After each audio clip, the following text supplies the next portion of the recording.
Welcome welcome welcome CA inter के FM के प्यारे प्यारे स्टूडेंट्स। हम लोग ने लास्ट क्लास एक नया चैप्टर पढ़ना स्टार्ट किया था। चैप्टर का नाम था लिवरेज। एक बार जरा जल्दी से लिवरेज की रिवीजन करा देता हूँ, फिर आगे पढ़ाना स्टार्ट करूंगा। जरा ध्यान दीजिएगा। हमने लिवरेज में लास्ट क्लास क्या क्या पढ़ लिया था बेटे? हमने ये बात पढ़ी थी कि लिवरेज एक मेजर ऑफ रिस्क है। लिवरेज रिस्क को नापता है, यानी अगर किसी कंपनी का लिवरेज हाई है, इसका मतलब उसका रिस्क हाई है। ये बात समझ गए आप? मैंने क्या कहा?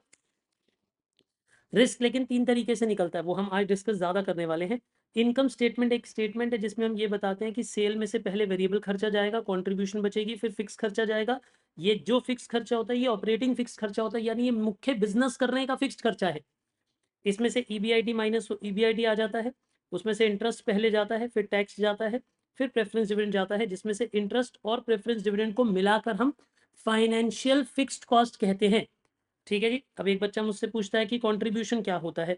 सेल में से अगर वेरिएबल खर्चे हटाओ तो जो बचता है उसका नाम कंट्रीब्यूशन है। जैसे सोचो, आपका जन्म हुआ तो आपके मम्मी पापा ने आपको बुलाने के लिए, पुकारने के लिए कोई नाम रखना था कि नहीं? कोई तो नाम रखना था। जैसे मानो आपका नाम रख दिया आदित्य। अब मानो, क्योंकि वो पहचानना चाहते थे कि इस बच्चे को जब हम बुलाएंगे तो किस नाम से रिस्पॉन्ड करेगा, तो उन्होंने आपका एक नाम रखा। इसी तरीके से प्रॉफिट क्या है? प्रॉफिट भी तो एक नाम है। अगर मैं आपसे पूछूं व्हाट इज प्रॉफिट, तो आप क्या बोलोगे? आप बोलोगे प्रॉफिट का मतलब है सेल में से जब सारे खर्चे हट जाते हैं तो जो बचता है वो प्रॉफिट है। यही तो है। तो प्रॉफिट का भी तो आप फॉर्मूला ही बताओगे। There is no meaning of profit. Profit is a formula कि भाई सेल में से खर्चे माइनस कर दो तो जो बचता है वो प्रॉफिट है। उसी तरीके से अगर सेल में से सिर्फ वेरिएबल खर्चे माइनस कर दो तो जो बचेगा उस चीज का नाम कॉन्ट्रीब्यूशन है। क्या ये बात आपको समझ आ गई मैंने क्या कहा? कॉन्ट्रीब्यूशन डिसीजन मेकिंग के लिए कॉस्टिंग में यूज होती है। बट अभी तो हम एफएम पढ़ रहे हैं, इसलिए मैं कॉस्टिंग के बारे में नहीं बात कर रहा हूँ। आइए आगे देखते हैं। अब आपने इसमें से क्या कर देना है? ईबीआईटी में से इंटरेस्ट माइनस कर देना है, प्रेफरेंस डिविडेंड माइनस कर देना है, बचेगी इक्विटी की कमाई। और जो इक्विटी की कमाई है उसे डिवाइड बाय अगर आप नंबर ऑफ शेयर्स कर दोगे कि इक्विटी के कितने शेयर्स हैं, तो आपको पर शेयर की कमाई पता लग जाएगी। That is EPS, earning per share. आपके पास क्या आ जाएगा बेटा? Earning per share. अब ये जो अर्निंग पर शेयर है इसके दो हिस्से होंगे। डिविडेंड पर शेयर, जो शेयर होल्डर को बांट दिया, जो नहीं बांटा वो रिटेन्ड अर्निंग पर शेयर। इसके बारे में बहुत डिस्कशन होगा आगे चल के, आगे आने वाले चैप्टर्स में। ये लिस्ट थी कि जब कंपनी पैसा बांटती है सबसे पहले इंटरेस्ट वालों को देती है, फिर गवर्नमेंट को देती है, फिर प्रेफरेंस शेयर्स को देती है, फिर इक्विटी वालों को देती है। अब हमने ये सब बातें करी थी कि बिफोर टैक्स को आफ्टर टैक्स कैसे बनाते हैं। बिफोर टैक्स को अगर 1 - t से इंटू कर दो तो वो आफ्टर टैक्स बन जाता है, और अगर आफ्टर टैक्स को डिवाइड बाय 1 - t कर दो तो बिफोर टैक्स बन जाता है। प्रेफरेंस डिविडेंड जो होता है वो हमेशा ज़्यादा हर्ट करता है। इसका मतलब क्या होता है? प्रेफरेंस डिविडेंड हमेशा मोर हर्ट करता है। इसका मतलब क्या हुआ? यानी अगर मैं बोलूँ कि प्रेफरेंस डिविडेंड हम किसी को दे रहे हैं, है ना, तो जब हम प्रेफरेंस डिविडेंड देते हैं 70,000 का, वो हमें फील होता है 1 लाख का। क्यों? क्योंकि प्रेफरेंस डिविडेंड देने से पहले उसके ऊपर टैक्स जा चुका होता है, उस पैसे पे भी टैक्स जा चुका होता है। जैसे प्रेफरेंस डिविडेंड अगर आप किसी को 70 रुपीज़ का देते हो तो फील होता है 100। इसीलिए प्रेफरेंस डिविडेंड को डिवाइड बाय 1 - t कर देते हैं। ये भी हमने लास्ट क्लास डिस्कस कर लिया था। ठीक है जी? ठीक है जी। आइए देखते हैं लिवरेजेस। देखिए बेटा, इसका मतलब है मेजर ऑफ रिस्क। अब लिवरेज को नापते हैं मेजर ऑफ रिस्क से। रिस्क तीन तरीके से नापा जाता है। कौन कौन से तीन तरीके हैं बताओ जरा जल्दी से। एक ऑपरेटिंग रिस्क। ऑपरेटिंग रिस्क का मतलब होता है ऑपरेटिंग फिक्स्ड कॉस्ट का रिस्क। फिर एक आएगा फाइनेंशियल रिस्क, ये फाइनेंशियल फिक्स्ड कॉस्ट का रिस्क है। फिर एक आएगा कंबाइंड लिवरेज, यानी ये कंबाइंड रिस्क है। दोनों रिस्क को मिलाने के बाद कंबाइंड रिस्क आता है। दोनों रिस्क को मिलाने के बाद कंबाइंड रिस्क आता है। क्या ये बातें भी आपको समझ आ गई मैंने क्या कहा? से यस और नो। ये बातें क्लियर है आपको? परफेक्ट। हमने इसको फॉर्मूलाज कैसे पढ़े थे? मैंने आपको फॉर्मूला पढ़ाने के लिए एक बात बताई थी। मैंने कहा था कि बेटा जब भी आप कोई फॉर्मूला लिखते हो तो उसमें बिफोर एंड आफ्टर दोनों बातें लिखते हैं। बोलिए मेरी बातें समझे आप? मैंने क्या कहा? यानी उस पैसे को पे करने से पहले आपके पास कितना पैसा था और उस पैसे को पे करने के बाद आपके पास कितना पैसा है। तो कॉन्ट्रीब्यूशन, देखो ऊपर आया कॉन्ट्रीब्यूशन, फिर कॉन्ट्रीब्यूशन में से फिक्स कॉस्ट पे कर दो तो नीचे ईबीआईटी आ गया। ऐसे यहाँ पर ईबीआईटी और ईबीआईटी में से फाइनेंशियल फिक्स्ड खर्चे पे कर दो। फाइनेंशियल फिक्स खर्चे दो होते हैं। कौन कौन से होते हैं? इंटरेस्ट का खर्चा और preference dividend along with tax का खर्चा। Preference dividend along with tax का खर्चा, ये दोनों फाइनेंशियल फिक्स खर्चे होते हैं। ये ईबीआईटी में से माइनस कर दो। अगर किसी क्वेश्चन में मान लो कि प्रेफरेंस डिविडेंड नहीं है तो वो हट जाएगा ये वाला पार्ट। तो ईबीआईटी माइनस इंटरेस्ट यानी सिर्फ ईबीटी रह जाएगा। तो ये फॉर्मूला बन जाता है अगर क्वेश्चन में प्रेफरेंस शेयर कैपिटल मिसिंग हो। और जब हम कंबाइंड लिवरेज निकालते हैं तो क्या करते हैं? इन दोनों फॉर्मूलाज को इनटू करते हैं। तो उसमें ईबीआईटी से ईबीआईटी कट जाता है, फॉर्मूला बन जाता है कंट्रीब्यूशन अपॉन ये डिनोमिनेटर, या फिर अगर प्रेफरेंस नहीं है तो ये वाला डिनोमिनेटर यानी ईबीटी। क्या ये फॉर्मूलाज और फॉर्मूलाज की डेवलपमेंट दोनों बातें याद रिकॉल हो गई आपको? मैं चाहता हूँ 1 मिनट जरा वीडियो को पॉज करो और एक रफ पेज पे दोबारा से ये फॉर्मूले लिख के देखो। मैं हटा रहा हूँ आपके सामने से, क्योंकि तभी आगे की आज की क्लास स्टार्ट हो पाएगी। जल्दी से इन्हें लिख के देखो। लिख के देखा बेटा आपने ये फॉर्मूला सबने? सभी ने लिख लिया? Perfect perfect. अगर आप सभी ने ये फॉर्मूला लिख लिया, इसका मतलब आप सब लोग लायक बच्चे हो, नालायक तो बिल्कुल नहीं हो। ठीक है जी, यानी हमें ये तीनों फॉर्मूलाज तो क्लियर हो गए कि किस तरीके से ऑपरेटिंग लिवरेज, फाइनेंशियल लिवरेज और कंबाइंड लिवरेज निकाली जाती है। ठीक है, अब ना मैं आपको इसके बारे में कुछ बातचीत और पढ़ाना चाहता हूं, और सुनिए। अब थोड़ी गहरी बातचीत है, लेकिन मैं चाहता हूं आप ध्यान से सुने। देखो, जब परसेंटेज चेंज की बात होती है तो फॉर्मूलाज पलट जाते हैं। अब मैं आपको इसकी मैथमेटिकल डेरिवेशन, देखो मैं यहाँ पे फाइनेंस पढ़ाने के लिए आया हूँ, मैं मैथमेटिकल डेरिवेशन नहीं कराना चाहता, मैं फाइनेंशियल डेरिवेशंस कराना चाहता हूँ। यानी जहां भी फाइनेंस का टॉपिक लग रहा है वो मैं जरूर कराना चाहता हूँ। मैं आपको एक दो बातें रिकॉल कराता हूँ, आपको थोड़ा थोड़ा याद आने लगेगा। आपने बचपन में शायद इलास्टिसिटी के बारे में पढ़ा था, कुछ याद है आपको इलास्टिसिटी के बारे में? किसी को डिमांड इलास्टिसिटी, प्राइस इलास्टिसिटी, ये सब फॉर्मूलाज याद है? किसी को याद है? बताओ इलास्टिसिटी का फॉर्मूला क्या होता था, इलास्टिसिटी और डिमांड क्या होती थी? आप कहते थे percentage change in quantity divided by percentage change in price. कुछ याद आया? यही लिखते थे आप? सबको याद आया? Percentage change in quantity upon percentage change in price, ऐसा कुछ लिखते थे ना, कि प्राइस चेंज होने से क्वांटिटी कितनी चेंज होगी। लेकिन जब इसका जनरल फॉर्मूला लिखते थे तो delta P by P into Q by delta Q ऐसे लिखते थे। याद आ रहा है आपको? लेकिन मतलब जब हम परसेंटेज चेंज से नॉर्मल में लिखते थे तो ऊपर चेंज ऑफ प्राइस ऊपर आता था और चेंज ऑफ क्वांटिटी नीचे आता था। क्या मेरी बातें आपको याद आ रही है मैंने क्या कहा? जब आप परसेंटेज से हटाकर फॉर्मूला लिखते थे तो यानी वो चीजें पलट जाती थी, बदल जाती थी। इसका अर्थ ये है कि जब हम डिराइव करते हैं फॉर्मूला को, मेरी बात को समझिएगा, परसेंटेज चेंज में रेसिप्रोकेट होकर आता है चीजें। और जब हम डिराइव कर रहे होते हैं फॉर्मूला को, देखो इसका बेसिक मतलब क्या होता है। परसेंटेज चेंज इन क्वांटिटी का मतलब होता है delta Q by Q, delta P by P, ऊपर भी इंटू 100 नीचे भी इंटू 100, फिर वो पलट कर आ जाता है, पी ऊपर आ जाता है क्यू नीचे आ जाता है। इस तरीके से बनता है ना कि प्राइस ऊपर आ जाएगा, क्वांटिटी नीचे आ जाएगी, डेल्टा क्यू ऊपर आ जाएगा, डेल्टा पी नीचे आ जाएगा। इस तरीके से सीखा होगा फिर आपने। याद आया आपको? मतलब परसेंटेज चेंज में और नॉर्मल लिखने में फॉर्मूलाज ऊपर नीचे। देखो यहाँ पे क्वांटिटी ऊपर है, यहाँ प्राइस ऊपर है, यहाँ प्राइस ऊपर है, यहाँ क्वांटिटी, यहाँ प्राइस नीचे है, यहाँ क्वांटिटी नीचे है। तो बेसिकली मैं ये समझाना चाहता हूँ कि जब आप मैथमेटिकली फॉर्मूलाज को डिराइव करते हैं तो वो रेसिप्रोकेट हो जाते हैं। उसी को बेस मानते हुए आपको यहाँ पे कुछ मैं बोल रहा हूँ, उसे आपने ध्यान से सुनना है। ठीक है ना? We are not here to do mathematical derivation, लेकिन हम कंसेप्चुअल डेरिवेशन करना चाहते हैं। आप लिखेंगे नहीं, आप सिर्फ सुनेंगे। देखो, ड्यूएल को जब हम परसेंटेज चेंज के आधार पे लिखते हैं, ड्यूएल को जब हम परसेंटेज चेंज के आधार पे लिखते हैं तो फॉर्मूला बन जाता है percentage change in EBIT upon percentage change in, देखिए percentage change in EBIT upon percentage change in contribution. मतलब आपको ये बात समझ आई कि जब हम इसे फॉर्मूला चेंज में लिखते हैं, परसेंटेज चेंज में लिखते हैं, तो ये ऊपर नीचे आ जाएगा। क्या मेरी बातें आपको क्लियर हो गई मैंने क्या कहा? यानी जो ऊपर है वो परसेंटेज चेंज में नीचे आ जाएगा और जो नीचे है वो परसेंटेज चेंज में ऊपर चला जाएगा। क्या मेरी दोनों बातें आपको क्लियर हो गई मैंने क्या कहा? परफेक्ट। तो आपको ये बातें समझ आती हैं कि परसेंटेज चेंज में भी ऊपर नीचे आ जाएगा, तो इसी फॉर्मूला को हम परसेंटेज चेंज में लिख सकते हैं। अब मैं एक बात और बताना चाहूंगा कि जैसे percentage change in contribution change होती है ना बेटे, देखो मेरी बात को सुनो, जितने परसेंटेज कंट्रीब्यूशन चेंज होगी उतने ही परसेंटेज सेल भी चेंज होगी। अगर कंट्रीब्यूशन मान लो 100% बढ़ रही है तो इसका मतलब सेल भी 100% बढ़ रही होगी, क्योंकि ये सेम प्रपोर्शन में चेंज होती हैं तीनों चीजें। मैं दोबारा बोलता हूँ, ध्यान से सुनो। अगर मैं कहता हूँ कि कंट्रीब्यूशन 20% बढ़ी है, इसका मतलब सेल भी 20% बढ़ी होगी। मैंने क्या कहा, दोबारा बोलो। अगर कंट्रीब्यूशन 20% बढ़ी है तो इसका मतलब सेल भी 20% बढ़ी होगी। इसलिए हम जहां पे फॉर्मूला लिखते हैं परसेंटेज चेंज इन कंट्रीब्यूशन, उसी को लिख सकते हैं परसेंटेज चेंज इन सेल्स, ये जो हम ट्राइंगल बनाते हैं ये चेंज का सिंबल होता है, ये जो ट्राइंगल बनाते हैं ये चेंज का सिंबल होता है। ठीक है जी, दोबारा सुनते हैं। परसेंटेज चेंज इन, मैं ना अभी इसकी डेरिवेशन लिखवा रहा हूँ, मतलब समझा रहा हूँ आपको, आपने थोड़ी देर सिर्फ समझना है। देखो मेरी बात को सुनो आराम से, अभी लिखना नहीं। DOL का मतलब होता है कंट्रीब्यूशन अपॉन EBIT। क्या मेरी बात आपको समझ आ गई मैंने क्या कहा? DOL का मतलब क्या होता है? Contribution upon EBIT।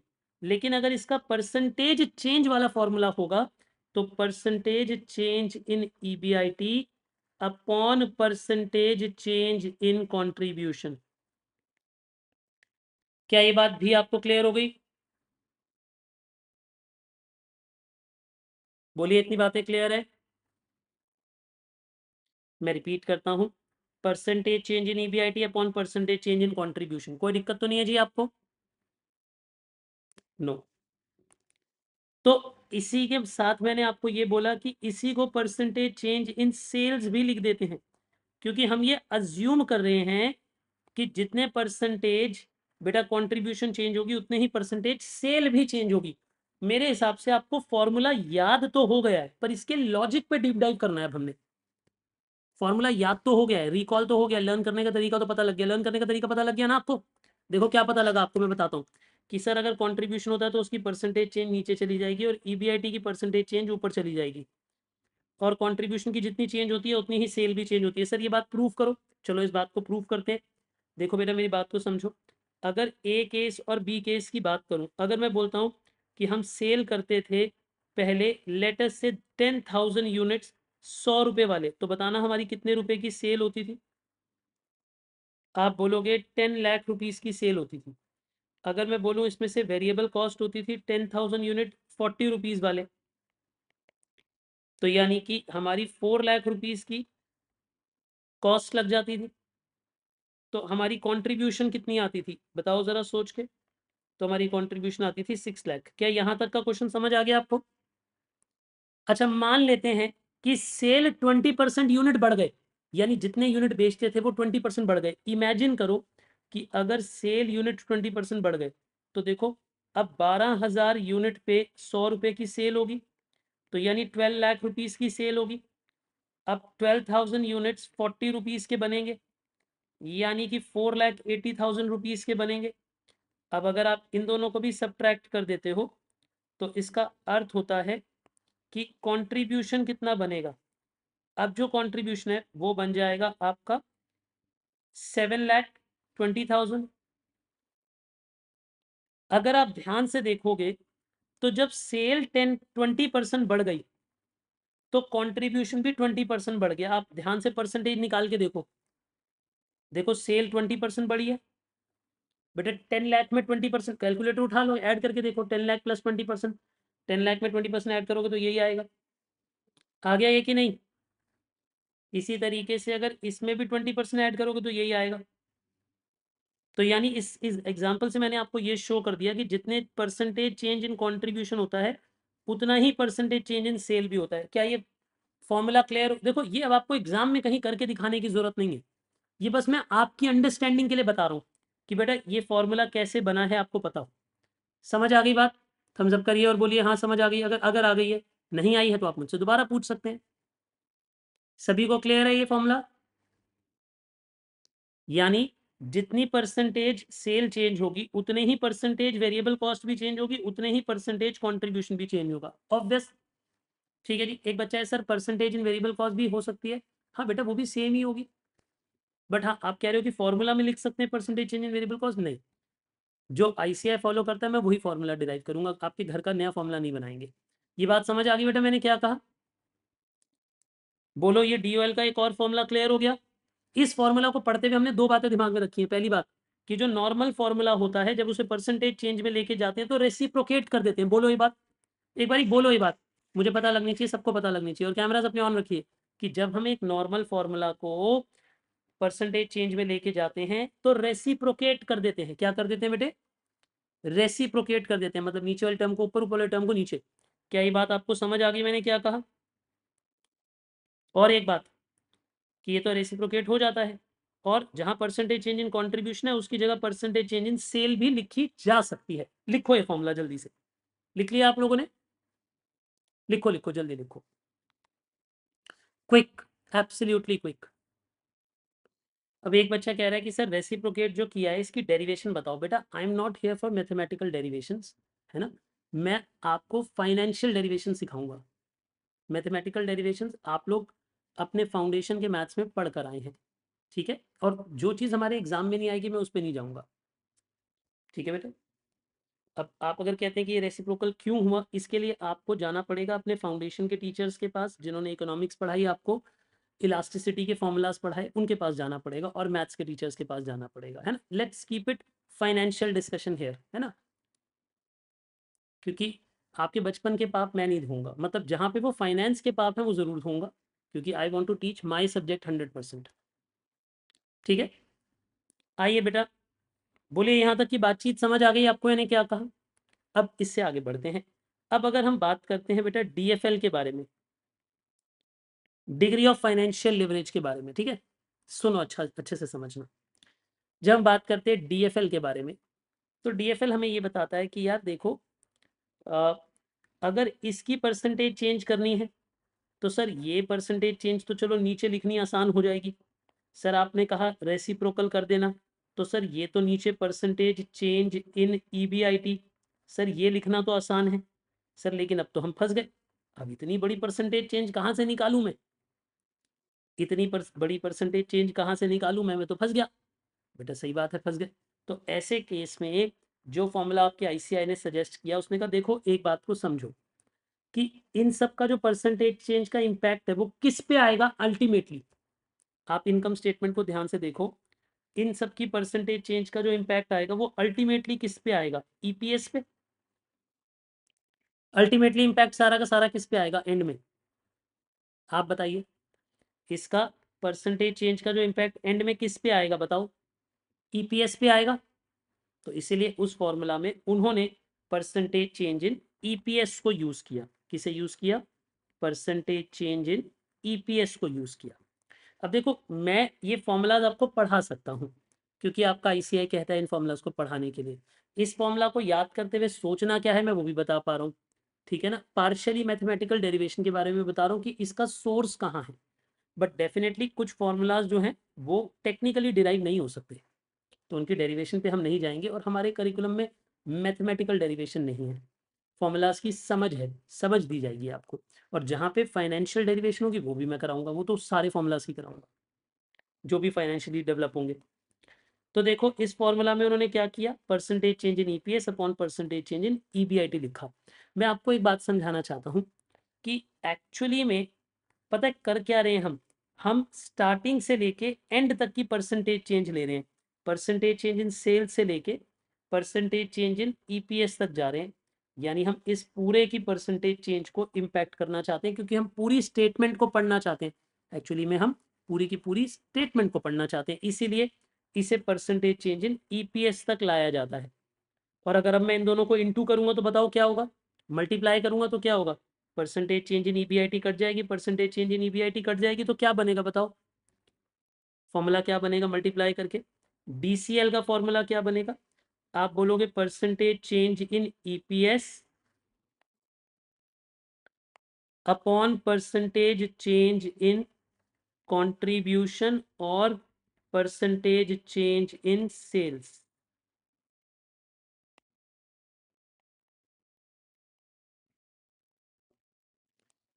बोलिए मेरी बातें आपको समझ आ गई मैंने क्या कहा, जी हाँ या ना।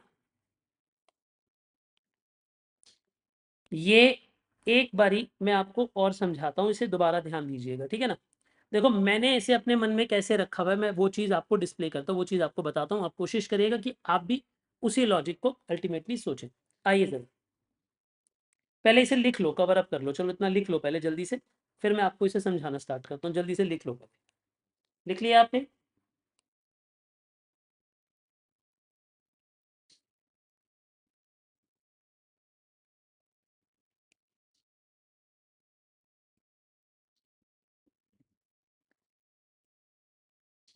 हाँ जी,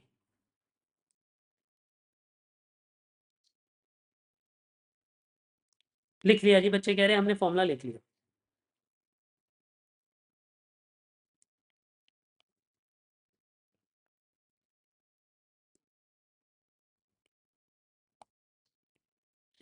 इसका ये मतलब हुआ, देखो बेटे, मैंने अपने मन में कैसे समझा, देखो मैंने अपने मन में इसे ऐसे समझा रखा है अपने आप को कि देखो 3 चीजें हैं, डीओएल, डीएफएल, डीसीएल, है ना, डीओएल, डीएफएल, डीसीएल। अब डीओएल क्या कहता है, डीओएल कहता है जी कंट्रीब्यूशन ऊपर आएगा, ईबीआईटी नीचे आएगा।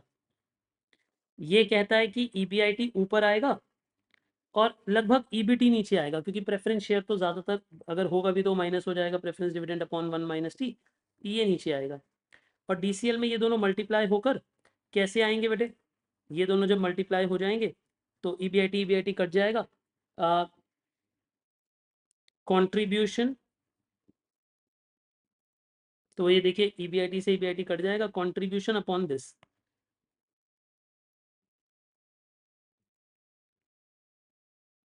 ये आ जाएगा। अब लेकिन जब बात होती है ना परसेंटेज चेंज की, जरा सुनिएगा अच्छे से, जब परसेंटेज चेंज की बात होती है तो इसका फॉर्मूला होता है percentage change in EBIT upon percentage change in contribution, और कंट्रीब्यूशन की जगह पे सेल भी लिख सकते हो।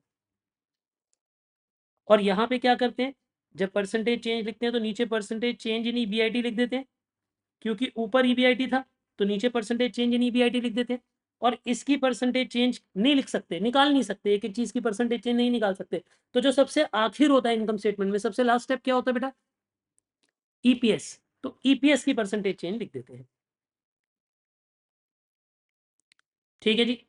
अब इन दोनों को आप इंटू करिए, तो ईबीआईटी से ईबीआईटी कट जाएगा, बचेगा percentage change in EPS upon percentage change in contribution या फिर सेल्स। सो आई होप कि ये फॉर्मूला आपको, ये वाले तीनों भी तो कल समझ आ गए थे, ये वाले तीनों भी आज आपने याद कर लिए। बोलिए समझे थे कि मेरे लिए बहुत आसान होता पढ़ाना, पता है मैं क्या करता बाकी टीचर्स की तरह, मैं ये 6 फॉर्मूले लिख देता और बोलता बेटा लर्न करो 5 मिनट में फिर क्वेश्चन करेंगे, मैं कोई डिस्कशन ही ना करता इसका। लेकिन मैं डिस्कशन करना चाहता हूँ अप टू दी एक्सटेंट कि आपके करिकुलम पे और आपके लेवल पे जितना मैक्सिमम डिस्कशन होना चाहिए, हो सकता है पॉसिबल है, मैं वो सारा डिस्कस करता हूँ, है ना। अब उसके बाद अगर आप कहें जी मैं मैथमेटिकली डेरिवेशन भी एक एक चीज़ की दिखाऊं, वो पर्पस नहीं है बेटे हमारा। मतलब मैं कोर्स को ऐसा नहीं पढ़ा सकता जो कभी, जो एग्जाम के लिए रेलिवेंट नहीं है वो पढ़ाने लगूँ मैं बच्चे की इच्छा पे, वो नहीं होगा। ठीक है, I would want to be relevant, क्योंकि जो बच्चे आए हैं वो रेलिवेंट स्टडी करने आए हैं। बोलिए यहाँ तक की बातें आपको क्लियर हो गई, मैंने क्या कहा। ठीक है जी, आइए जी। और ये मैंने नहीं लिया बेटा, एक बच्चा कह रहा है ईपीएस क्यों लिया था, मैंने नहीं लिया बेटा, आईसीआई को चिट्ठी लिखो, उन्होंने, मैंने आपको पूरी बात समझाई कि परसेंटेज चेंज इन सबका नहीं निकाल सकते थे, इन सबका परसेंटेज चेंज नहीं निकाल सकते थे, तो आखिरी इंपैक्ट ईपीएस पे देखा जाता है, इसलिए ईपीएस को लिया जाता है। अब उसके बाद बच्चा कहे नहीं सर परसेंटेज चेंज क्यों लिया था, नस काट के बैठ जाए आईसीआई के हाथ सामने, तो आईसीआई बताएगा, मैं थोड़ी ना बता सकता हूँ, मैं अंतर्यामी बाबा नहीं हूँ बेटा। इसके लिए तो आपको बेटा ऑरेंज कपड़े पहन के कहीं पहाड़ों पे जाके जप करना पड़ेगा। ठीक है आदित्य गुप्ता जी, तो जब तब करो, हो सकता है 500 साल बाद सामने प्रभु प्रकट हूँ, वो बताएं कि आईसीआई ने क्या सोच के ईपीएस लिया था। ठीक है जी। हाँ, वो वाले टीचर बहुत अच्छे रहते हैं जो डायरेक्ट फॉर्मूला लिख देते हैं, कहते हैं बेटा ये रहा फॉर्मूला, चलो क्वेश्चन करते हैं, क्योंकि वो डिस्कशन इनिशिएट नहीं करते, क्योंकि फिर वहाँ ऐसा डिस्कशन नहीं हो सकता फालतू का एकदम ही। मतलब रेलिवेंट डिस्कशन पे रुको ना बेटा, कोई तो लिमिट, और कम से कम मेरी बात सुनो तो सही, क्योंकि जो बात मैंने बता दी 2 बार कि बेटा ईपीएस क्यों लिया, उसके बारे में 2 बारी रीजन दे दिया मैंने, उसके बाद भी आप नहीं सुन रहे तो मैं क्या कर पाऊंगा बेटा, है ना गुप्ता जी। चलिए आइए देखते हैं, बाकी सबने लिख लिया ना फॉर्मूलाज बेटे। आइए एक दो छोटी छोटी बातें और लिखते हैं, कंसेप्ट नंबर 5 लिखो यहाँ पे, कंसेप्ट नंबर 5। देखिए अब मैं आपसे ये पूछना चाहता हूँ कि परसेंटेज चेंज जो होती है, जिसे हम बोलते हैं परसेंटेज चेंज, वो कैसे निकाली जाती है, वो कैलकुलेट कैसे की जाती है, यानी अगर मुझे परसेंटेज चेंज निकालनी है तो वो कैसे निकाली जाएगी, किसी को पता है परसेंटेज चेंज कैसे आती है।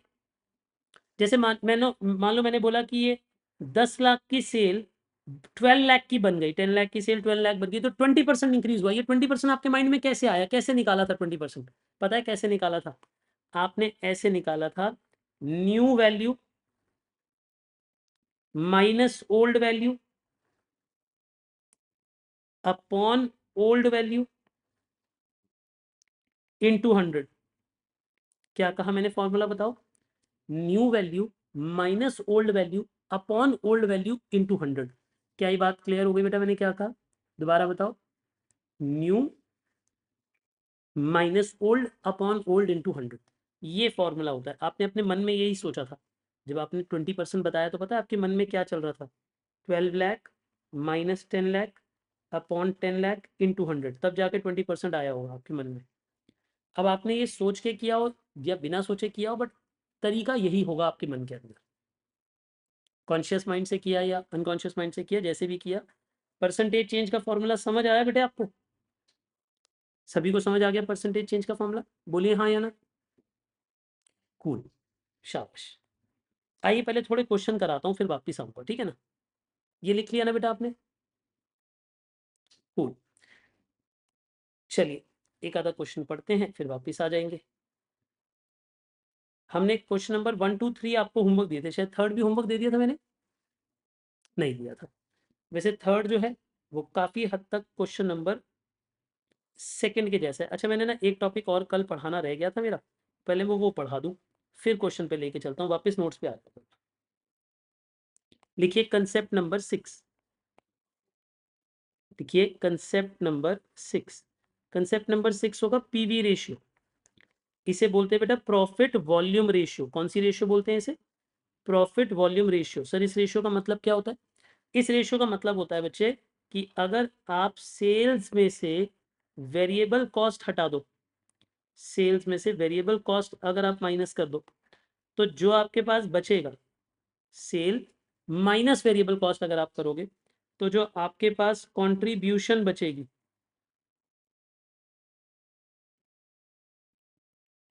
आपके पास क्या बचेगा बेटे? कंट्रीब्यूशन बचेगा। तो उन दोनों की आप रेशियो निकालना चाहते हो, तो पीवी रेशियो का मतलब होता है contribution upon sales into 100, contribution by sale into 100। क्या मेरी बात आप समझे मैंने क्या कहा? पीवी रेशियो का मतलब क्या होता है? Contribution upon sales into 100। बोलिए मेरी बातें क्लियर हैं आपको? मैं दोबारा दोहराता हूं, contribution upon sales into 100। Any doubt till now? इस फॉर्मूला को बोलते हैं पीवी रेशियो, पीवी रेशियो, ठीक है ना? एक बात समझना कि पीवी रेशियो और वेरिएबल कॉस्ट रेशियो, ये दोनों मिलाकर 100% हो जाती हैं। ये बात याद रखना। मतलब सर ये बात समझ नहीं आई कि व्हाट इज पीवी रेशियो और ये वेरिएबल कॉस्ट के साथ मिलकर 100% कैसे हो जाती है। आइए मैं समझाता हूं आपको। देखो, अगर किसी क्वेश्चन में आपको ये पता है, अगर किसी क्वेश्चन में आपको ये पता है कि कंट्रीब्यूशन 25% है, तो इसका मतलब है कि वेरिएबल कॉस्ट 75% होगी। पहले इतना लिखो, इतना लिख लिया आपने। अब 2 मिनट के लिए पेन रख दो और अब समझो, समझो पहले, लिखना मत, सिर्फ समझना। मैंने लिखने के लिए मना किया बेटे, मैंने कहा है सिर्फ समझो।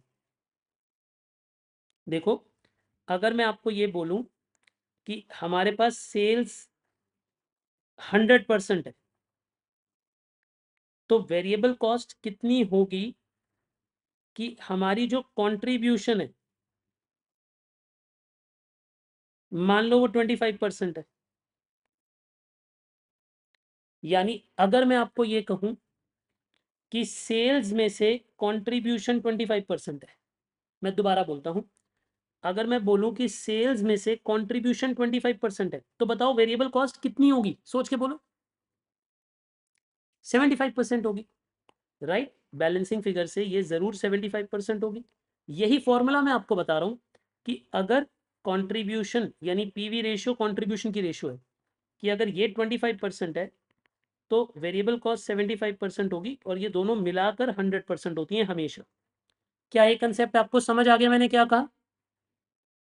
पक्की बात है? क्लियर हो गया आपको? ये फाउंडेशन में भी पढ़ाया जाता है ये फॉर्मूला आपको? हाँ या ना? नहीं पढ़ाया जाता है? पढ़ाया जाता है बेटा, कि ढंग से पढ़ो तो पढ़ाया जाता है। PV ratio plus variable cost ratio मिलाकर 100% होता है। क्लियर हो गई बात? बहुत बढ़िया। चलिए आगे देखते हैं, क्वेश्चन पे आते हैं। क्वेश्चन नंबर 3 में साथ साथ करेंगे, ठीक है ना? अच्छा, ये कॉपी नहीं किया है ना आपने, ये वाला फॉर्मूला, ये एग्जाम्पल कॉपी करना है तो कर लो, जरा जल्दी से कर लो। तो पानी पीता हूँ तब तक आप एग्जाम्पल कॉपी कर लें।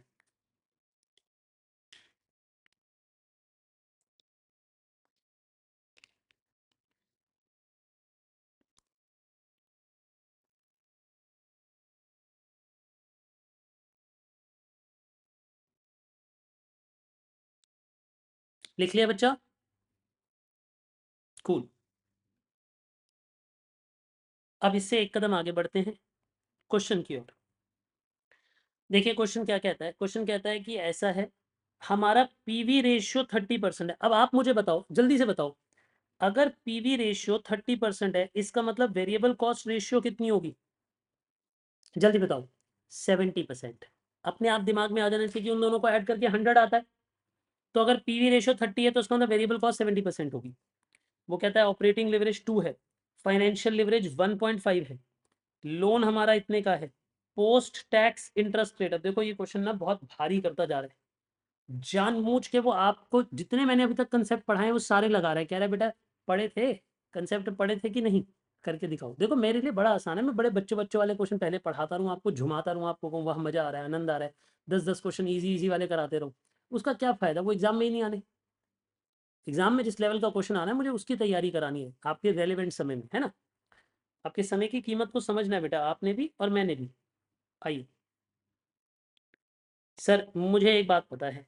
क्या बात पता है बच्चे को? कि सर देखो वो कहता है कि पीएनएल की स्टेटमेंट बनानी है, पीएनएल स्टेटमेंट मतलब वही इनकम स्टेटमेंट बनानी है, और नंबर ऑफ इक्विटी शेयर्स भी चाहिए। तो सर हम एक काम ना करें, बताओ बेटा क्या काम करें?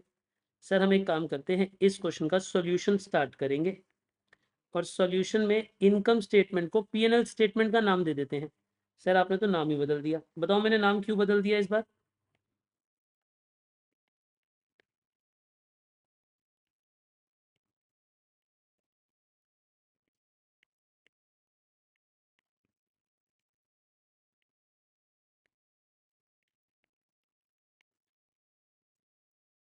ठीक है जी, मैंने क्या लिखा, profit and loss account statement, ये लिखा पर्टिकुलर, ये लिख दिया अमाउंट रुपीज़, ठीक है।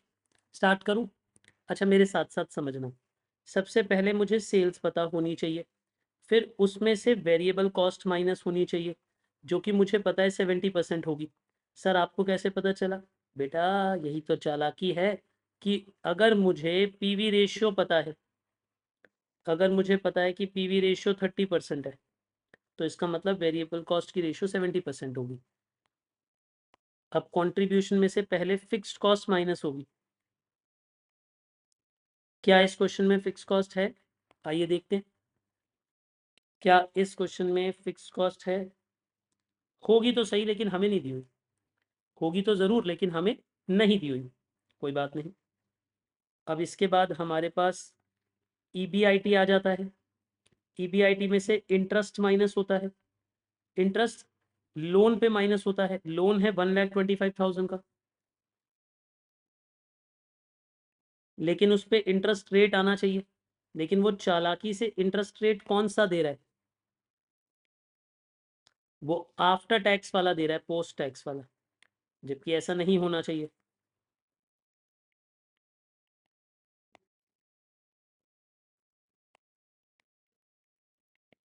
देखो आप यहां तक मेरे साथ साथ पहुंच गए हो? जल्दी बताओ।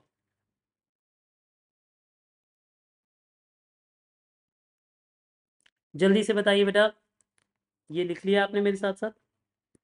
अब मेरी एक सवाल का जवाब दो, अगर वो कोई फिगर मुझे आफ्टर टैक्स वाली दे दे, सोचो अगर कोई भी फिगर मुझे आफ्टर टैक्स वाली दे दे लेकिन मुझे बिफोर टैक्स वाली चाहिए हो, तो मैं कैसे निकालूं यार? आप मुझे बताओ। कितने बच्चों को याद है? कंसेप्ट नंबर 2 था शायद ये। अगर मुझे कोई चीज आफ्टर टैक्स दे दे तो उसे बिफोर टैक्स में कैसे कन्वर्ट करते हैं? फॉर्मूला है, क्या फॉर्मूला है? याद करो, इधर देखो। अगर कोई मुझे कोई भी चीज आफ्टर टैक्स की पता हो, तो मैं उसे डिवाइड बाय 1 माइनस टी करूंगा, वो बिफोर टैक्स का आ जाएगा, वो बिफोर टैक्स में कन्वर्ट हो जाएगा। तो यानी मैं अगर इधर वर्किंग नोट में पहला नोट लिखूं, अगर मैं बोलूं पोस्ट टैक्स इंटरेस्ट रेट, देखिए जरा ध्यान से,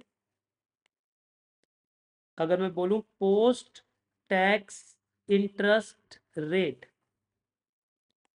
और अगर मैं इसे डिवाइड कर दूं 1 माइनस टी से,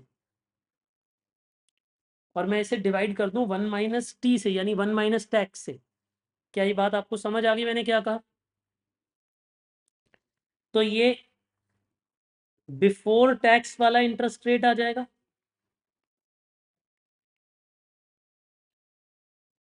यानी अगर मुझे 5.6% का इंटरेस्ट दिया गया है, वो भी पोस्ट टैक्स, ये देखो पोस्ट टैक्स, और टैक्स रेट है 30%, तो अगर मैं इसे 1 माइनस 30% से डिवाइड कर दूं, यानी 5.6% को अगर मैं 0.7 से डिवाइड कर दूं, तो 8% आ जाएगा बिफोर टैक्स इंटरेस्ट रेट।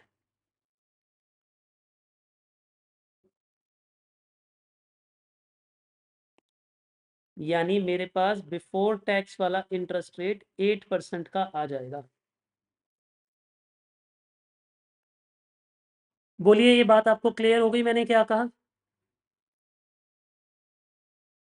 आपके पास 8% का आ जाएगा बिफोर टैक्स इंटरेस्ट रेट। कोई डाउट तो नहीं है जी?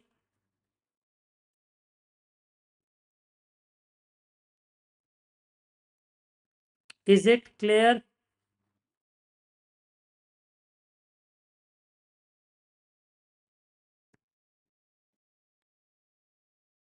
बहुत बढ़िया, बहुत ही बढ़िया। तो जरा मुझे ये बताइए कि अगर मैं कहता हूं कि इंटरेस्ट रेट 8% है, जरा जल्दी देखिए बेटे, अगर मैं 1,25,000 पे 8% निकालू तो जल्दी से बता दो इंटरेस्ट कितना होगा। अब आप कहोगे सर इंटरेस्ट होगा 10,000 रुपीज का। ठीक है, बहुत बढ़िया, ये बात भी क्लियर हो गई आप सबको। इंटरेस्ट आ गया 10,000 का। यहाँ तक पहुंच गए ना मेरे साथ? थोड़ी थोड़ी स्पीड बढ़ाओ यार, थोड़ा जल्दी लिखा करो। यहाँ तक पहुंच गए आप मेरे साथ? चलिए क्वेश्चन पे वापस चलते हैं फिर।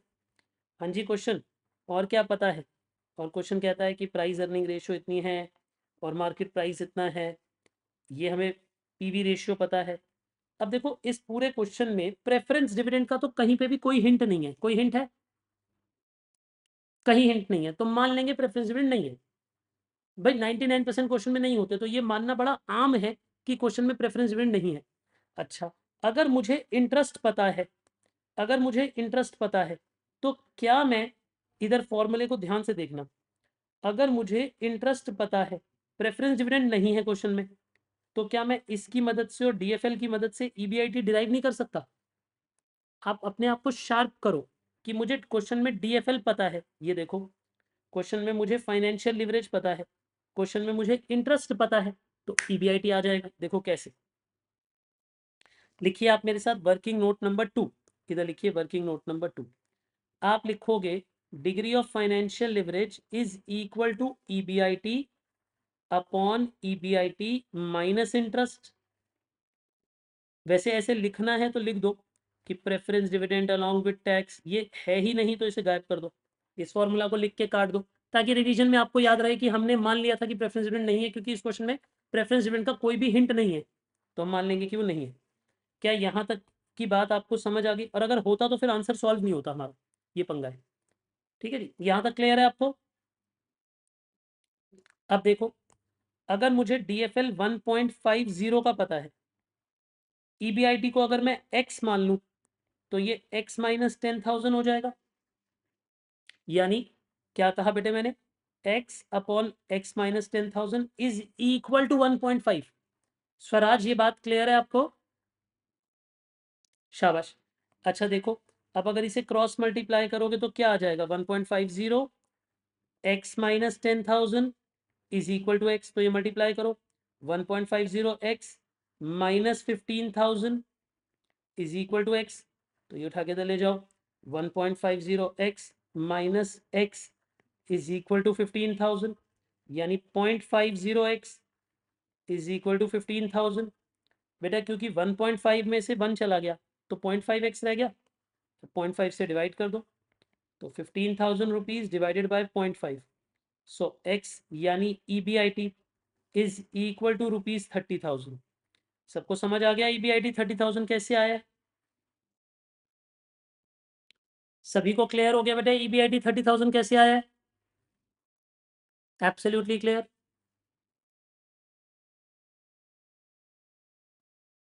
बहुत बढ़िया। तो अगर EBIT 30,000 आ गया तो यहाँ पे हम 30,000 लिख देते हैं, और अगर हम EBIT में से 10,000 माइनस कर दें तो हमारे पास क्या बचेगा? 20,000 बचेगा। EBIT में से अगर हमारे पास 10,000 माइनस कर दें तो 20,000 बचेगा। बोलिए हाँ या ना।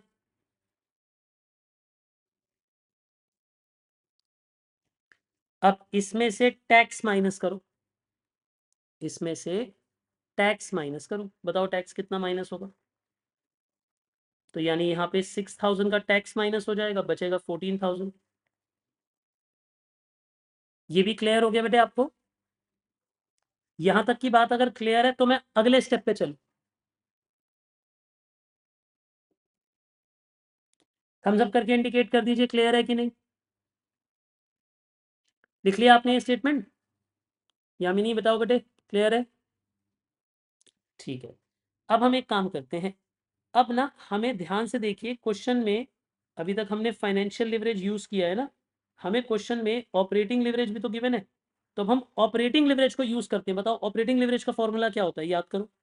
देखो ऑपरेटिंग लिवरेज का फॉर्मूला होता है contribution upon contribution minus fixed cost is equal to DOL।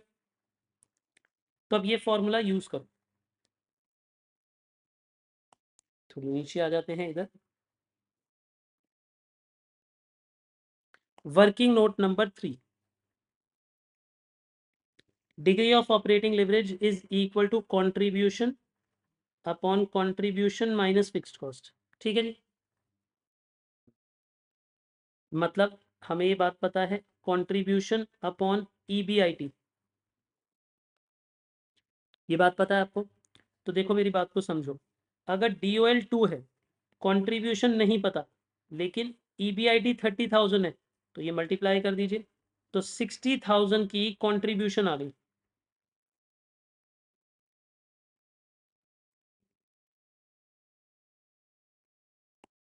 Contribution आ गई 60,000 की। क्या ये बातें क्लियर है बेटे आपको? कंट्रीब्यूशन कितने की आ गई? 60,000। Is it clear? बहुत बढ़िया। तो कंट्रीब्यूशन आ गई 60,000, ये आ गई वर्किंग नोट नंबर 3 से, तो ये निकाल के रख देते हैं अब हम ऊपर स्टेटमेंट में। आइए जी स्टेटमेंट में 60,000 लिख दीजिए कंट्रीब्यूशन। ये वर्किंग नोट नंबर 3 से आई है। कहाँ से आई है? वर्किंग नोट नंबर 3 से। सही बात है ये बात? अच्छा जी। अब आपको नहीं लगता कि अगर ये पता लग गया तो ये अपने आप पता लग जाएगी सेल? बताओ सेल कितने कितनों को पता लग गया सेल कितनी होगी, सोच के बताना। अगर मुझे कंट्रीब्यूशन पता है और कंट्रीब्यूशन 30% ऑफ सेल्स होती है, कंट्रीब्यूशन कितनी होती है? 30% ऑफ सेल्स, क्योंकि पीवी रेशो 30% है। बेटा पीवी रेशो 30% होने का मतलब ये है कि अगर सेल 100% है तो कंट्रीब्यूशन 30% है। तो अगर ये 30% है तो बताओ 100% कितना होगा, कैसे निकलता है, मैं वो भी आपको समझाता हूँ। देखिए वर्किंग नोट नंबर 4, हमें ये बात पता है कि कंट्रीब्यूशन 30% के बराबर है सेल्स के। ठीक है जी। कंट्रीब्यूशन किसके बराबर है? 30%। तो हम ये कह सकते हैं कि contribution upon sales into 100 is equal to 30%। तो अगर कंट्रीब्यूशन 60,000 है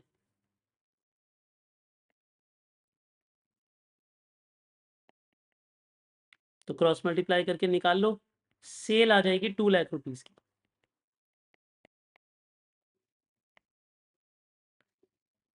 सेल आ जाएगी जी 2 लाख रुपीज की। बोलिए ये बात भी क्लियर हो गई आपको? वाह जी वाह, सेल भी आ गया। बोलिए समझ आई बात? अब अगर सेल आ गई, सेल पुट कर दो इधर स्टेटमेंट में। जल्दी से बताओ, स्टेटमेंट में अगर आप सेल पुट कर दोगे 2 लाख रुपीस की, तो आपके पास वेरिएबल कॉस्ट कितनी आ गई बैलेंसिंग फिगर से, बता दो। हमने ये भी बैलेंसिंग फिगर से निकाला, ये भी बैलेंसिंग फिगर से, कितना 1,40,000 और यहाँ पे 30,000। ये स्टेटमेंट यहाँ तक बन गई। बताओ आपको यहाँ तक कोई डाउट है? अगर यहाँ तक कोई डाउट नहीं है तो मैं लास्ट पॉइंट पे चला जाऊंगा क्वेश्चन के। अब क्वेश्चन में बहुत कम काम बचा है, लेकिन वो बहुत इंपॉर्टेंट काम बचा है। जल्दी बताइए बेटा, बात क्लियर हो गई आपको? क्या आपको लगता है आप ऐसा क्वेश्चन इंडिपेंडेंटली यहाँ तक अब आप हैंडल कर सकते हो? इस क्वेश्चन में नई बात क्या थी कि इस क्वेश्चन में हमें लिवरेज निकालने को नहीं कहा था, लिवरेज दी हुई थी, हमें फिगर्स डिराइव करनी थी, हमें रिवर्स वर्किंग करनी थी। आप ध्यान से सोचो, इस क्वेश्चन में आपको डीएफएल पहले ही बताई हुई है, क्वेश्चन में डीयूएल पहले ही बताई हुई है। मतलब समझ रहे हो आप? ऑपरेटिंग लिवरेज पहले ही दे दी उसने, डीएफएल उसने पहले ही दे दी, बोला बेटा यूज करो और आंसर निकालो। क्लियर हो गई ये बात? ठीक है जी सर, हमें ये बात भी समझ आ गई। अब लास्ट पॉइंट क्या है, ये है इंपॉर्टेंट पॉइंट। देखो, एक रेशियो होती है जिसे बोलते हैं PE ratio, price earning ratio. ये स्टॉक मार्केट में बहुत इंपॉर्टेंट रेशियो होती है, स्टॉक मार्केट की बहुत फेवरेट रेशियो है। नोट्स पे आओ जरा, कंसेप्ट नंबर 6 लिख लिया था ना, 7 लिखो, कंसेप्ट नंबर 7 लिखो पहले, फिर वापस आएंगे क्वेश्चन पे। लिखिए जरा, कंसेप्ट नंबर 7, पीई रेशियो, इसे बोलते हैं प्राइस अर्निंग रेशियो। कौन सी रेशियो बोलते हैं बेटा इसे? Price earning ratio. इस रेशियो का मतलब पता है क्या होता है? इस रेशियो का मतलब होता है कि ऊपर आप लिखते हो मार्केट प्राइस ऑफ शेयर और नीचे लिखते हो अर्निंग पर शेयर, नीचे लिखते हो अर्निंग पर शेयर। यानी आप क्या कर रहे हो, देखो मेरी बातों को ध्यान से सुनो, आप एमपीएस को डिवाइडेड बाय ईपीएस कर रहे हो, एमपीएस को डिवाइडेड बाय ईपीएस कर रहे हो। क्या ये बात आपको क्लियर हो गई मैंने क्या कहा? मैं दोबारा दोहराता हूं, सुनिए। अगर मैं आपको ये बोलूं कि market price of the share ये ऊपर आ गया, अपॉन अर्निंग पर शेयर ये नीचे आ गया,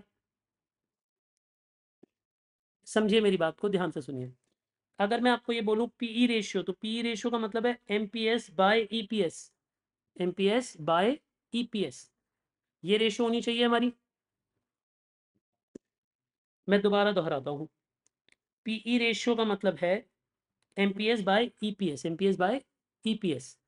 अर्थ ये होता है कि बेटा अगर आपने 1 रुपए की कमाई करनी है तो उसके लिए आप कितने रुपए शेयर को देने को तैयार हो। आओ मैं एक एग्जांपल के थ्रू समझाता हूँ। जैसे सोचो, एक एग्जांपल लेते हैं हम, ठीक है?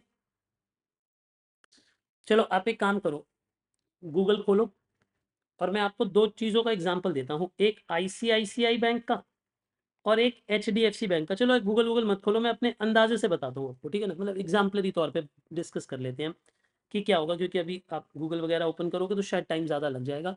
हम कुछ काल्पनिक फिगर्स लेके इसे सॉल्व करते हैं। बच्चे कह रहे हैं अपनी स्क्रीन पे ही दिखाओ, तो ठीक है मैं अपनी स्क्रीन पे ही आपको लेके चलता हूँ और दिखाता हूँ ज़रा कुछ। देखो,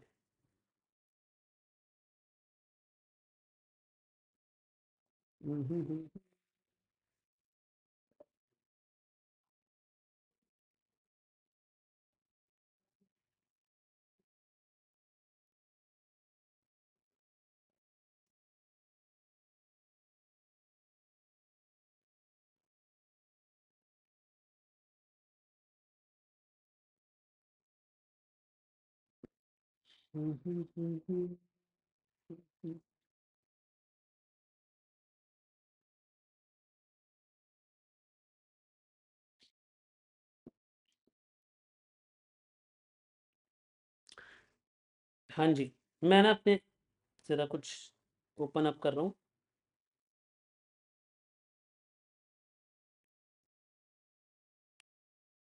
ये देखिए, इस वक्त आपकी स्क्रीन पे मैंने एचडीएफसी के शेयर की डिटेल खोली हुई है आज के दिन की, ठीक है जी? अब पहले आराम से सुनिए ज़रा, इसमें उन्होंने ये बात बताई है कि ये शेयर का प्राइस कितना है, इसे पढ़ना सीखते हैं थोड़ा, है ना? इसमें लिखा है ओपन कितने का हुआ आज शेयर, मतलब आज जब मार्केट खुली तो एचडीएफसी का शेयर कितने में बिकना स्टार्ट हुआ सुबह, तो 1999.9, मतलब लगभग 2000 रुपये का खुला। दिन में हाई कितने पे गया, 2025 रुपये तक गया, मतलब 2025 रुपीज़ तक प्राइस पहुंच गया था। फिर लो कितना गया, 1996 तक गया, मतलब 4 रुपये नीचे भी आ गया था। फिर क्लोज कितने पे हुआ, पिछले दिन क्लोज कितने पे हुआ था, पिछले दिन क्लोज हुआ था 2008 के दाम पे, मतलब 2008 रुपीज़ के दाम पे क्लोज हुआ था। तो वो ऐसे बता रहा है आपको कि एक 52 वीक्स में लोएस्ट कितना गया है, हाईएस्ट कितना गया है, वो ये सारी बातें आपसे कर रहा है एचडीएफसी बैंक के शेयर के बारे में अलग अलग, ठीक है ना। इस शेयर की फेस वैल्यू कितनी है बेटा, फेस वैल्यू का मतलब होता है कि जब आप एक शेयर मार्केट में इशू करते हो तो जो कंपनी है उसने उसकी फेस वैल्यू कितनी रखी है, देख रहे हो, मार्केट प्राइस 2000 रुपये है, आपको आप ये बात नोटिस कर रहे हो, इस शेयर का मार्केट प्राइस कितना है, 2000 रुपीज, लेकिन इस शेयर का फेस वैल्यू कितना है, 1 रुपया, मतलब बुक वैल्यू 1 रुपये, मतलब बैलेंस शीट में जब दिखाया होगा तो वो 1 रुपये का शेयर है, लेकिन मार्केट में वो बिक रहा है 2000 का, ऐसे ही होता है बेटे।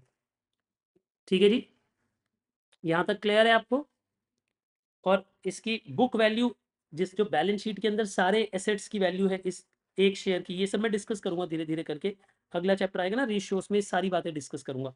पर अभी आपको दो बातों पे ध्यान दिलाना चाहता हूँ, ईपीएस पे। ईपीएस का मतलब होता है अर्निंग पर शेयर, बोलो एक बार, ईपीएस मतलब अर्निंग पर शेयर। यानी जब एचडीएफसी बैंक अपनी इनकम स्टेटमेंट बनाता होगा, जैसे हमने बनानी सीखी थी ना, जब वो अपनी पूरी स्टेटमेंट बनाता होगा तो उसमें एंड में ईपीएस आता होगा एक शेयर का 90.35 रुपीज, कितने रुपए का, 90.35 रुपीज। क्या ये बात आपको समझ आई मैंने क्या कहा। और उसकी पीई रेशियो कितनी है बेटा, उसकी पीई रेशियो 22.23, ये आप इसे देख पा रहे हो, पीई रेशियो क्या है, पीई रेशियो, पीई रेशियो का मतलब होता है प्राइस बाय अर्निंग रेशियो, मतलब उनका मार्केट प्राइस और उनकी अर्निंग, इन दोनों को डिवाइड करो, मतलब मार्केट प्राइस और अर्निंग को डिवाइड करो तो ये आ जाए। देखो मार्केट प्राइस लगभग 2000 का, एक बार कैलकुलेशन स्टार्ट करो, 2000/90 करो, 2000/90 कितना आ रहा है, करो करो करो, कैलकुलेट करके बताओ मुझे। तो वही 22.22 करके ऐसे ही कुछ आ रहा होगा, है ना। वो उसने, क्योंकि ये 90.35 है, हमने 90 लिया है, तो थोड़ी बहुत फिगर्स हमने अप डाउन करी है, बट आपको समझ आया पी रेशियो कैसे आया होगा। अब मानो H D F C bank का पीई रेशियो है 22.23, मैंने ये डेटा, एक काम करता हूँ मैं इसका स्क्रीनशॉट ले लेता हूँ, ये हमारे काम आएगा, ये आगे भी हमारे लिए काम आ जाए, ठीक है। मतलब हम इसे अलग अलग जगह पे यूज़ करेंगे, इस डेटा को मैं इसी डेटा के रेफरेंस से आपको पढ़ाऊंगा बहुत सारी छोटी छोटी बातें। देखो अभी तो सेकंड क्लास है ना, अभी मैं एक ही एकदम ही आपको सुपरमैन तो नहीं बना दूंगा, आई वुड नीड टाइम कि मैं आपको ये सब पढ़ना सिखाऊं, कैसे वेबसाइट पे जाते हैं, कैसे निकालते हैं। जैसे मैंने क्या टाइप किया, मैंने गूगल पे जाके, ये एक वेबसाइट है इंडिया इन्फोलाइन, ये सारी डिटेल आपको देती है, ऐसे कई और वेबसाइट्स हैं, फ्री वेबसाइट्स होती हैं, आप उनमें से किसी भी फ्री वेबसाइट को यूज़ कर सकते हो, जीरोदा वगैरह पे भी मिल जाता है डेटा। तो मैंने इंडिया इन्फोलाइन पे जाके एचडीएफसी बैंक टाइप करा, तो एचडीएफसी बैंक पे ये उन्होंने मुझे डेटा दिखाया कि कितनी उसकी इक्विटी में कितना कितना उसने रिटर्न दिया है, एक दिन में, एक हफ्ते में, ऐसे अलग अलग वो डेटा निकाल कर बता रहा है, एक साल में एचडीएफसी बैंक का रिटर्न कैसा आया है और 5 साल में कैसा रिटर्न आया है, ऐसे अलग अलग तरीके से वो आपको रिटर्न्स बता रहा है कि इस बैंक के कितने कितने रिटर्न्स आए हैं, कितनी कितनी कमाई हुई है। ठीक है जी, वो आपको ये बता रहा है कि अभी का प्राइस कितना चल रहा है उसका, अलग अलग तारीख से। फिर वो H D F C bank के बारे में और सारी डिटेल, ये सब मैं आपको देखनी बताऊंगा धीरे धीरे, कि ये कैसे हम इसे पढ़ते हैं, स्टेटमेंट्स कैसे पढ़ते हैं, वो सब मैं आपको धीरे धीरे करके सिखाऊंगा, ठीक है ना। अभी मैं आपको इसी के साथ साथ आईसीआईसी बैंक के लिए भी निकाल देता हूँ। आप चाहें तो आप ऐसा आप खुद भी कर सकते हैं, आप गूगल पे जाके आईसीआईसीआई बैंक टाइप करिए और आईआईएफएल टाइप कर दीजिए आईआईएफएल के हिसाब से, क्योंकि आईआईएफएल इंडिया इन्फोलाइन की शॉर्ट फॉर्म है ना। तो इंडिया इन्फोलाइन की वेबसाइट पे जब आप चले जाएंगे तो आपको पता चल जाएगा कि ये बैंक क्या कहता है। देखिए ये इस वक्त आपके सामने जो डेटा है, ये डेटा है आपके आईसीआईसीआई बैंक का, लेकिन आईसीआईसीआई बैंक का शेयर लगभग 1500 का है, और अगर हम ध्यान से देखें तो उनकी पीई रेशियो 21 है। आप देख रहे हो दोनों शेयर्स की पीई रेशियो लगभग लगभग बराबर है, लगभग लगभग बराबर है, हाँ या ना। इस पे चर्चा करते हैं हम, वापस अपने कॉपी पे चले जाते हैं। देखो हमने अभी तक क्या क्या जाना, हमने आईसीआईसी बैंक और एचडीएफसी बैंक दोनों के एमपीएस को जाना और दोनों की ईपीएस को जाना। बताइए जी, दोनों के एमपीएस कितने कितने थे। इसका एमपीएस तो मुझे याद है लगभग 2000 रुपीज के आसपास का था, और इसकी ईपीएस लगभग 90 रुपीज के आसपास थी। इसका शेयर प्राइस कितना था, अगर मैं इधर पेस्ट ही कर दूं वो डेटा, ये एचडीएफसी बैंक का डेटा था, ये आईसीआईसी बैंक का डेटा था, है ना। तो इनका शेयर प्राइस लगभग 1500 का है, लगभग 1500 रुपीज़ के आसपास का शेयर प्राइस है और इनकी ईपीएस कितनी थी 68.5। तो इनकी पीई रेशियो क्या है? अब देखो मैं पीई रेशियो का लॉजिक समझाना चाहता हूँ कि पीई रेशियो का लॉजिक क्या है। देखो पीई रेशियो का मतलब होता है बेटे प्राइस बाय अर्निंग रेशियो का क्या मतलब होता है इसका नाम बोलो। पीई रेशियो का मतलब क्या होता है? Price by earning ratio. इसका अर्थ होता है कि हम शेयर के प्राइस को ऊपर लिखेंगे, अर्निंग को नीचे लिखेंगे। तो शेयर का प्राइस है 1500, अर्निंग है 68.50, इसका रिजल्ट आएगा लगभग 21.71। मान कितना आ रहा है वैसे आपकी कैलकुलेशन में कितना आ रहा है? क्योंकि मैंने फिगर्स राउंड ऑफ कर दिए ना बेटे, क्योंकि मैंने फिगर्स राउंड ऑफ कर दिए तो डेफिनेटली जो आंसर आएंगे वो सेम नहीं आएंगे। कितना आ रहा है जरा जल्दी से मुझे बताइए, इन दोनों को डिवाइड करके पी रेशियो कितना आ रहा है और यहाँ पे कितना आ रहा है बेटे पी रेशियो ये भी बताइए। 21.9 आ रहा है बच्चे कह रहे हैं। ठीक है, तो इसका हमारे हिसाब से आ रहा है 21.90 क्योंकि हमने राउंडेड फिगर्स लिए ना। और इधर पी रेशियो कितना आ रहा है एमपीएस बाई ईपीएस, तो यहाँ पे 2000। क्योंकि मैं तो सिर्फ आपको समझाने के लिए डेटा ले रहा हूँ, कोई एग्जैक्ट नहीं ले रहा। इसका आंसर कितना आ रहा है 22.22। अब इसका मतलब क्या है? इसका मतलब समझो, इसका मतलब क्या है बेटे? इन दोनों बातों का ये मतलब है, समझिए कि यहाँ पे हम ये बोल रहे हैं कि अगर हमें 1 रुपया कमाना है तो हम आईसीआईसी बैंक के लिए 21.9 रुपीज देने को तैयार है। बोलना जरा, इस लॉजिक को समझाओ। इसका मतलब है कि अगर वो शेयर मुझे 1 रुपए की कमाई देगा, अगर वो शेयर मुझे कितने रुपए की कमाई देगा? 1 रुपए की। यानी अगर मुझे एक शेयर से 1 रुपी कमाना है तो मैं उसके लिए 21.9 रुपीज पे आउट करने को तैयार हूँ। मतलब मैं उसके शेयर को 21.9 रुपीज देने को तैयार हूँ, 21.9 रुपीज देने को तैयार हूँ 1 रुपया कमाने के लिए। और यहाँ पे 1 रुपया कमाने के लिए 22.22 रुपीज देने को तैयार हूँ। वैसे एक बात बताओ, आपके हिसाब से शेयर होल्डर ज्यादा फेथ किस पे दिखा रहे? ज्यादा फेथ किस पे दिखा रहे? एचडीएफसी बैंक में। क्यों? क्योंकि एचडीएफसी बैंक में 1 रुपया कमाने के लिए वो 22 रुपीज देने को तैयार है, जबकि यहाँ पे 1 रुपया कमाने के लिए 21.9 रुपीज देने को तैयार है। तो इसका मतलब पी रेशियो एचडीएफसी बैंक की हायर है आईसीआईसी बैंक से। मैंने जानबूझ के कंपेरेबल नहीं है दोनों। बेटा आईसीआईसी और एचडीएफसी एकदम कंपेरेबल बैंक हैं, दोनों सेम बिजनेस करते हैं ऑलमोस्ट, इसलिए आप उन्हें कंपेयर कर सकते हो। क्या आपको पी रेशियो समझ आ गई? क्या होती है पी रेशियो? जल्दी बताइए।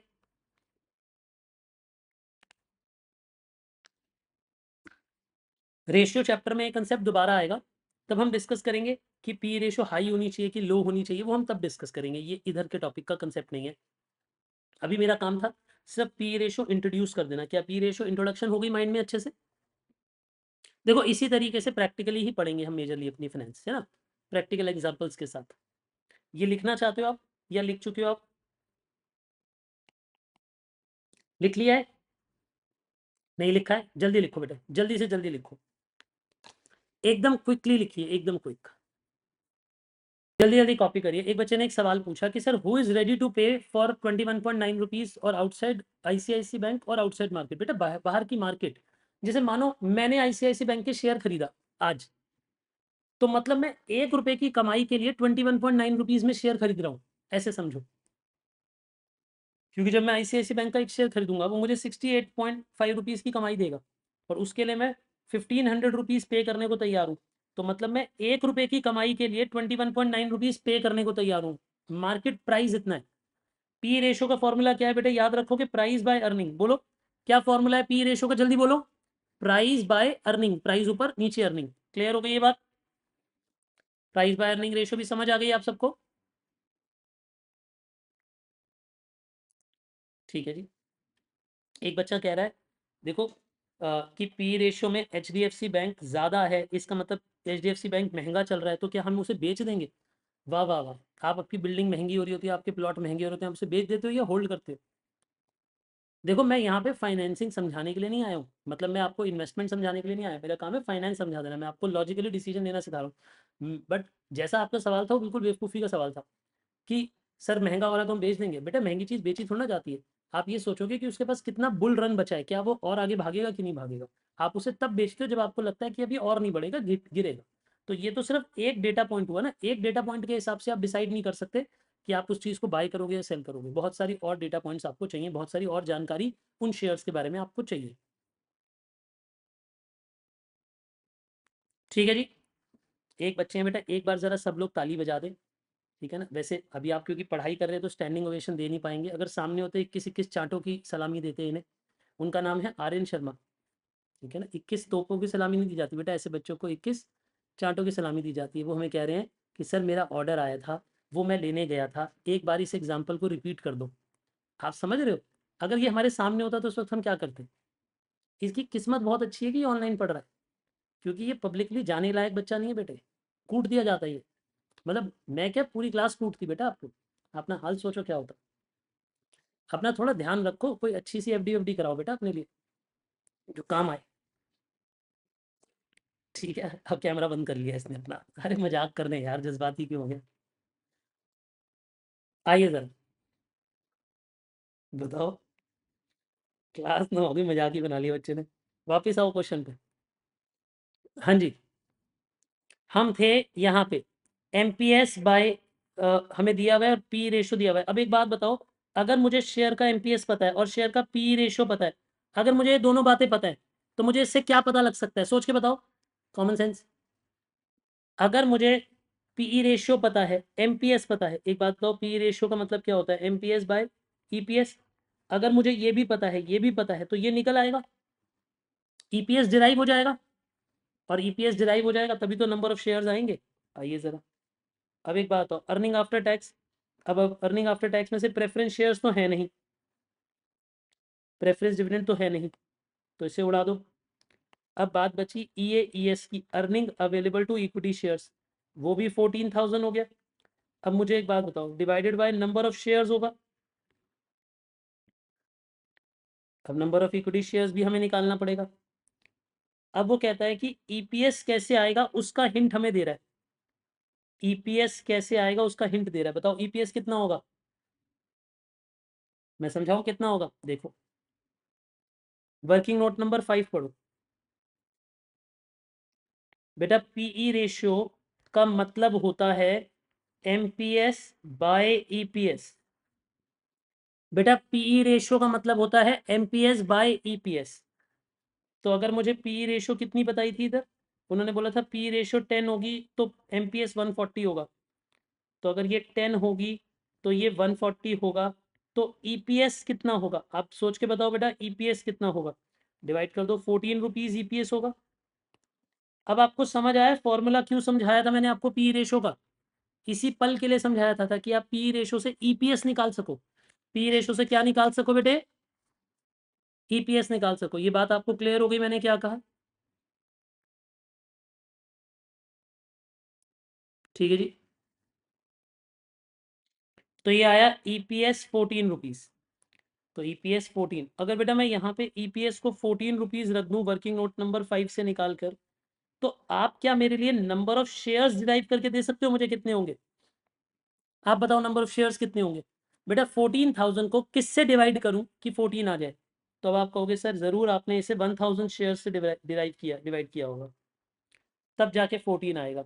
तो यही उसने हमसे पूछा था कि आप मेरे लिए पीएनएल की स्टेटमेंट भी बता दो और नंबर ऑफ शेयर्स भी बता दो। तो पीएनएल स्टेटमेंट भी बन गई और नंबर ऑफ शेयर्स भी डिराइव हो गए। तो हमारा आंसर का फर्स्ट पार्ट है पीएनएल की स्टेटमेंट, और सेकंड पार्ट है, फर्स्ट पार्ट है पीएनएल की स्टेटमेंट, और इसी क्वेश्चन का सेकंड पार्ट है number of equity shares. Number of equity shares 1000।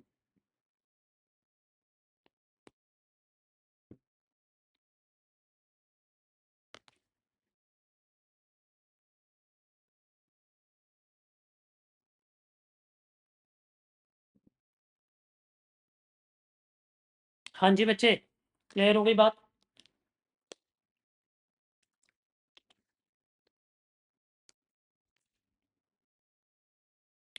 चलो अगले सवाल पे, इसे एक बारी ब्रशअप करें क्वेश्चन को। देखो क्वेश्चन ने क्या बोला था, जरा क्वेश्चन को ब्रशअप करते हैं। देखो क्वेश्चन ने हमें कहा था कि पीवी रेशो 30%। जैसे ही उसने कहा था कि पीवी रेशो 30%, हमें समझ आ गया था कि वेरिएबल कॉस्ट रेशो 70% है।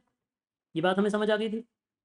ऑपरेटिंग लिवरेज 2 है और फाइनेंशियल लिवरेज 1.5 है। इंटरेस्ट उसने हमें इनडायरेक्टली दिया, कैसे? उसने हमें लोन का अमाउंट दे दिया और पोस्ट टैक्स इंटरेस्ट रेट दे दिया। तो सबसे पहले हमने क्या किया, हमने पहले पोस्ट टैक्स इंटरेस्ट रेट को प्री टैक्स में कन्वर्ट किया, यानी बिफोर टैक्स में कन्वर्ट किया। अब आप मुझसे पूछो कि सर बिफोर टैक्स में इंटरेस्ट रेट को क्यों कंपेयर किया, क्यों कंप्यूट किया? क्योंकि इंटरेस्ट टैक्स से पहले जाता है। इंटरेस्ट जो जाता है बेटे वो टैक्स से पहले जाता है, तो वो पोस्ट टैक्स रेट कैसे हो सकता है, यानी वो प्री टैक्स रेट होता है। इंटरेस्ट का रेट हमेशा प्री टैक्स रेट होता है। क्या ये बात आपको समझ आ गई मैंने क्या कहा? थम्स अप करके बताइए बेटा आप मुझे। यानी इंटरेस्ट का रेट हमेशा प्री टैक्स रेट होता है। कोई प्रॉब्लम तो नहीं है जी आपको? कोई प्रॉब्लम नहीं है। तो ये बात आप नोट्स पे लिखना चाहें तो लिख भी सकते हैं कि इंटरेस्ट रेट, अगर आप चाहो तो इधर लिख सकते हो, मैं हिंट पे लिखवा देता हूँ। इधर देखो, जो हमने स्टेटमेंट बनाई थी ना, उस स्टेटमेंट में लिख दीजिएगा कि यहाँ पे जहाँ इंटरेस्ट लिखा होता है ये प्री टैक्स रेट होता है।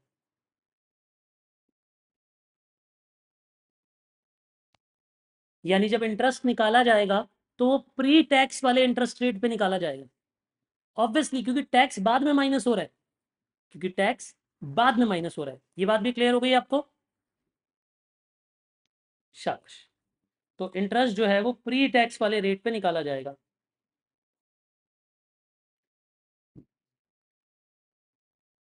लिख लिया स्टेटमेंट में? वापिस आइए। तो हमने पहले प्री टैक्स रेट निकाला, उसे 1,25,000 पे इंटरेस्ट निकाला। अब हमें इंटरेस्ट पता लग गया और हमें डीएफएल पता थी। अगर हमें इंटरेस्ट पता लग गया और हमें क्या पता था बेटे? हमें डीएफएल पता था, डीएफएल।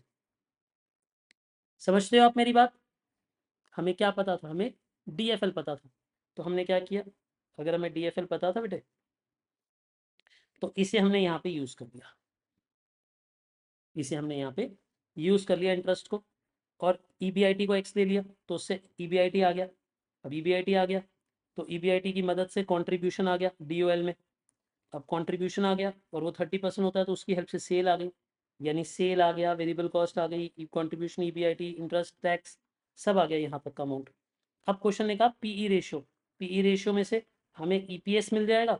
ईपीएस मिल गया तो नंबर ऑफ शेयर्स आ गए। जो हमें चाहिए था दोनों पार्ट्स आ गए, यानी हमें अपने अपने आंसर में फर्स्ट पार्ट भी मिल गया, सॉल्यूशन में सेकंड पार्ट भी मिल गया। फर्स्ट पार्ट भी मिल गया, सेकंड पार्ट भी मिल गया। चलो बेटा आगे जल्दी बताइए। देखिए इस क्वेश्चन को पढ़ने में टाइम लगा, लेकिन इसमें बड़ी सारी नई नई बातें हमने पढ़ी। प्री टैक्स पोस्ट टैक्स के बारे में पढ़ा। अगर हमें डीओएल डीएफएल दिया हो तो उससे रिवर्स वर्किंग कैसे करते हैं हमने ये जाना। हमने काफी सारी छोटी छोटी बातें जानी। बोलिए क्लियर है ये बात? कूल। आगे पढ़ते हैं चलिए।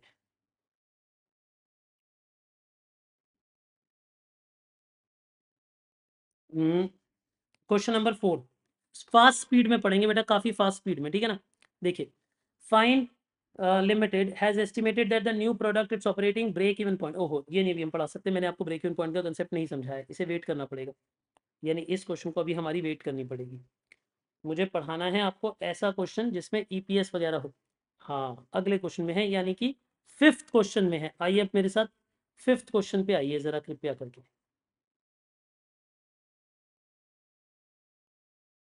देखिए क्वेश्चन नंबर 5 क्या कहता है, पढ़ो। Balance sheet of Exim limited. अब वो हमें एक बैलेंस शीट बना के दे रहा है, और वो हमें क्या दे रहा है इसमें? वो बोल रहा है जाओ, मेरे पास फिक्स्ड कॉस्ट है, मेरे पास वेरिएबल ऑपरेटिंग कॉस्ट है, मेरे पास टोटल एसेट टर्नओवर है, इनकम टैक्स है। आपकी आंखों में ये रेशियो खटकने लगी है कि नहीं? सर यही रेशियो खटक रही है सर, बाकी सब तो मुझे पता है। अच्छा मैं आपको बात पूछता हूँ, जितना क्वेश्चन अभी कर सकते हैं पहले उतना करते हैं, है ना। फिर जो पॉइंट पे अटकेंगे वो मैं पढ़ाऊंगा यार, मेरा काम है समझाना उसे, बट पहले जितना हम पढ़ सकते हैं उतने को पढ़ते हैं। जरा 2 मिनट अभी पेन वेन रख दीजिए, मेरी बातों को ध्यान से सुनिए। भाई क्वेश्चन मुझे ये कह रहा है कि जाओ ईपीएस निकालो, ऑपरेटिंग लिवरेज निकालो, कम फाइनेंशियल लिवरेज निकालो, कंबाइंड, यानी सारी लिवरेज निकालो, सब कुछ करो। बेटा एक बात बताओ, अगर मुझे ये सब कुछ करना है तो कॉमन सेंस की बात है कि मेरे को इनकम स्टेटमेंट तो बनानी पड़ेगी। और आपको ये बात पता लग गया है कि लिवरेज के क्वेश्चन में अगर अगर इनकम स्टेटमेंट बन गई तो क्वेश्चन आसान हो जाता है। करेक्ट और इनकरेक्ट बताओ बेटा। अगर इनकम स्टेटमेंट बन गई तो सब कुछ करेक्ट हो जाता है एक तरीके से। आइए आप मेरे साथ पहले इनकम स्टेटमेंट बनाइए। हम लिखते हैं सॉल्यूशन नंबर 5, और हम बनाते हैं प्यारी सी एक इनकम स्टेटमेंट। देखिए जी, इनकम स्टेटमेंट, ठीक है जी। यहाँ पे हम लिख देते हैं पर्टिकुलर्स, यहाँ पे लिख देते हैं अमाउंट, फिर लिख देते हैं रुपीज़, और फिर लिख देते हैं अपनी इनकम स्टेटमेंट के बारे में। सेल्स हमें शायद अभी नहीं पता, वेरिएबल कॉस्ट अभी शायद हमें नहीं पता, कंट्रीब्यूशन अभी शायद हमें नहीं पता, फिक्स्ड कॉस्ट अभी शायद हमें नहीं पता। क्या मेरी बातें आपको समझ आ रही है बेटे यहाँ तक?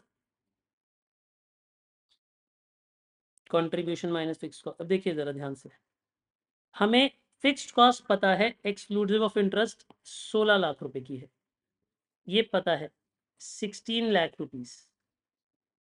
और हमें ये बात पता है वेरिएबल ऑपरेटिंग कॉस्ट 70% है। बेटा एक बात बताओ, अगर वेरिएबल कॉस्ट 70% है, आप सच सच बताना, अगर वेरिएबल कॉस्ट 70% है तो पीवी रेशियो कितनी हुई, मतलब 30% हो गई, क्योंकि हमें पता है कि सेल 100% होती है। ये बात आपको समझ आती है बेटा मैं क्या बोल रहा हूँ? अगर मुझे पता है कि वेरिएबल कॉस्ट 70% है, तो ये दोनों मुझे अपने आप ही समझ आ जाएंगी। बाकी क्लियर और नॉट क्लियर? क्योंकि सेल 100% होगी, उसमें से वेरिएबल कॉस्ट अगर 70% चली जाएगी तो कंट्रीब्यूशन 30% बचेगी, यानी कि पीवी रेशियो 30% होगी। ठीक है। एक बच्चा कह रहा है कि एक्सक्लूसिव ऑफ इंटरेस्ट का मतलब क्या होता है? बेटे एक्सक्लूसिव ऑफ इंटरेस्ट का मतलब उसमें इंटरेस्ट एडिड नहीं है, होना भी नहीं चाहिए था, इंटरेस्ट हम अलग से नीचे दिखाते हैं। भाई ऑब्वियस ही बात है, अगर वो बोल रहा है एक्सक्लूसिव ऑफ इंटरेस्ट मतलब इस फिक्स्ड कॉस्ट में, बेटा इस फिक्स्ड कॉस्ट में इंटरेस्ट एडिड नहीं है, होना भी नहीं चाहिए था, क्योंकि मुझे फिक्स्ड कॉस्ट अलग चाहिए होती है, ऑपरेटिंग फिक्स्ड कॉस्ट, और इंटरेस्ट की कॉस्ट अलग चाहिए होती है। अच्छी बात है, नहीं है इंक्लूडेड। अगर इंक्लूडेड होता तो मुझे अलग अलग करना पड़ता। मैं तो यहाँ खुश हूं कि अलग है। क्या ये बात आपको समझ आई मैंने क्या कहा? आप किसी महंगे रेस्टोरेंट में चाय पीने जाते हैं ना, तो वो आपको चाय देते हैं लेकिन उसमें चीनी नहीं डालते, वो बोलते हैं एक्सक्लूसिव ऑफ शुगर, कि चीनी अगर डालनी है तो अपनी पसंद से डालो। अमीर लोग चीनी नहीं पीते बेटे आजकल, वो बेचारे एकदम बेकार सी चाय पीते हैं, समझते हो? तो ये बोल रहा है fixed cost exclusive of interest. बताओ एक्सक्लूसिव ऑफ इंटरेस्ट का मतलब क्या होता है? ठीक है, एक बच्चा कह रहा है मैं भी लाते ही पीता हूँ, चाय लाते पीते हैं। ठीक है, अच्छे से पढ़ाई कर लो, वरना माता पिता भी आपको लाते गिफ्ट करेंगे, ध्यान दे। ठीक है जी, बोलिए यहाँ तक की बातें क्लियर है? प्यारे से प्यारे बच्चे को समझ आ गया? खूब। इंक्लूसिव इंटरेस्ट नहीं होना चाहिए था, अच्छी बात है। और आगे पढ़ो। हाँ जी, और कोई जानकारी? अब देखो एक बात और कह रहा है, इनकम टैक्स का रेट है 30%। अबे तेरी की इनकम टैक्स वाले पहले आ जाते हैं। देखो बेटा, ये आया ईबीआईटी। अब ईबीआईटी में से इंटरेस्ट माइनस होगा। अब जब इंटरेस्ट माइनस होगा तो अर्निंग बिफोर टैक्स आएगा, फिर उसमें से टैक्स माइनस होगा, फिर अर्निंग आफ्टर टैक्स आएगा। चलो एक काम करो, बैलेंस शीट को देखो। क्या आप बैलेंस शीट में से इंटरेस्ट निकाल के ला सकते हो? क्या आपके पास इतनी शक्तियां हैं? सच बताओ, क्या आप बैलेंस शीट को देख के इंटरेस्ट निकाल सकते हो? हाँ बेटा, क्यों? क्यों नहीं? क्यों? बैलेंस शीट में ध्यान से देखो, डिवेंचर है 40 लाख के, और 40 लाख के डिवेंचर्स पे 12.5% का इंटरेस्ट जाता है, तो कितना इंटरेस्ट जाता होगा? 5 लाख का। बेटे टोटल इंटरेस्ट कितने का जाता होगा? 5 लाख का। तो देखो आप यहाँ दिखा सकते हो इंटरेस्ट कितने का बनेगा, 40 लाख का 12.5%, यानी 5 लाख रुपीज का इंटरेस्ट जाता होगा। ये बात भी क्लियर हो रही है ना आपको? कूल। अच्छा एक बात बताओ, इक्विटी है, रिटेन्ड अर्निंग है, करेंट लाइबिलिटीज भी हैं। मुझे एक बात बताओ, क्या इस क्वेश्चन में प्रेफरेंस शेयर है या इधर भी प्रेफरेंस शेयर नहीं है? नहीं है प्रेफरेंस शेयर। आप बैलेंस शीट को देखो, कहां लिखा है प्रेफरेंस शेयर? अगर होता तो इसी साइड होता ना। आपको पता है ना, लाइबिलिटी में ही दिखाते हैं प्रेफरेंस शेयर, अगर होता तो, बट नहीं है।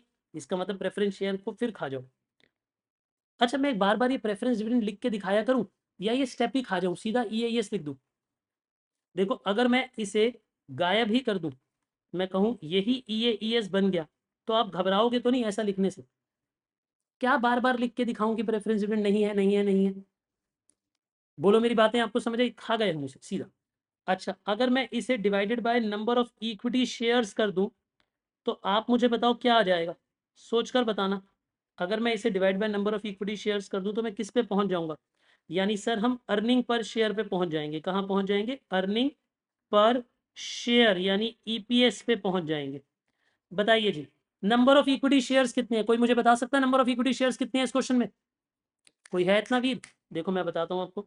बेटा हमारे पास 20 लाख के शेयर्स थे, हर एक शेयर 100 रुपए का था। अगर मैं 20 लाख को डिवाइड बाय 100 कर दूंगा तो मेरे पास कितने शेयर्स आ जाएंगे? इन दोनों को डिवाइड करो। यहाँ पे आप चाहो तो मैं वर्किंग नोट नंबर 1 पे कर देता हूँ डिवाइड। देखो, number of equity shares, number of equity shares पता है कितने होंगे? देखो 20 लाख रुपीस के शेयर्स है और हर एक शेयर कितने का है, 100 रुपये का। तो 20 लाख शेयर, 100 रुपये का हर एक शेयर, तो इसका मतलब है 20,000 शेयर्स।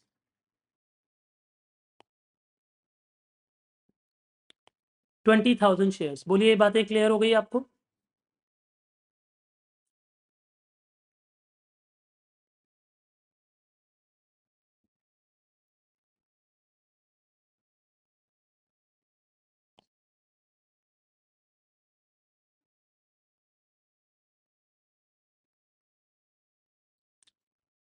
हाँ जी, क्लियर है। Any doubt? No doubt. आपने कहा जी यहाँ तक मुझे कोई डाउट नहीं है। ये आ गया अर्निंग पर शेयर, ठीक है जी।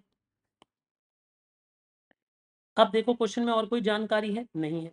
अब हम एक पॉइंट पे आके अटक गए कि सर देखो जितना आता था उतना क्वेश्चन तो मैंने कर दिया। सच बताओ जितना आता था उतना कर दिया कि नहीं कर दिया? अभी तक मैंने आपको जितना पढ़ाया है। अब मैंने आपको एक पॉइंट नहीं पढ़ाया है इस क्वेश्चन में और उसी वजह से आप अटक रहे हो। सर ये वाला पॉइंट हमारी आंखों में अटक रहा है सर, इस पॉइंट का क्या करूं? अगर आप ये समझा दोगे तो आंसर आ जाएगा। समझा दूं इसके बारे में? ठीक है। एक रेशियो है टोटल एसेट टर्नओवर रेशियो। वैसे मैं इसके बारे में डिफाइन करवाऊंगा, लिखवाऊंगा, एक्सप्लेन करूंगा, फॉर्मूला पढ़ाऊंगा। बट अभी मैं पहले क्वेश्चन कंप्लीट कराना चाहता हूँ। पहले क्वेश्चन कंप्लीट करा दूं।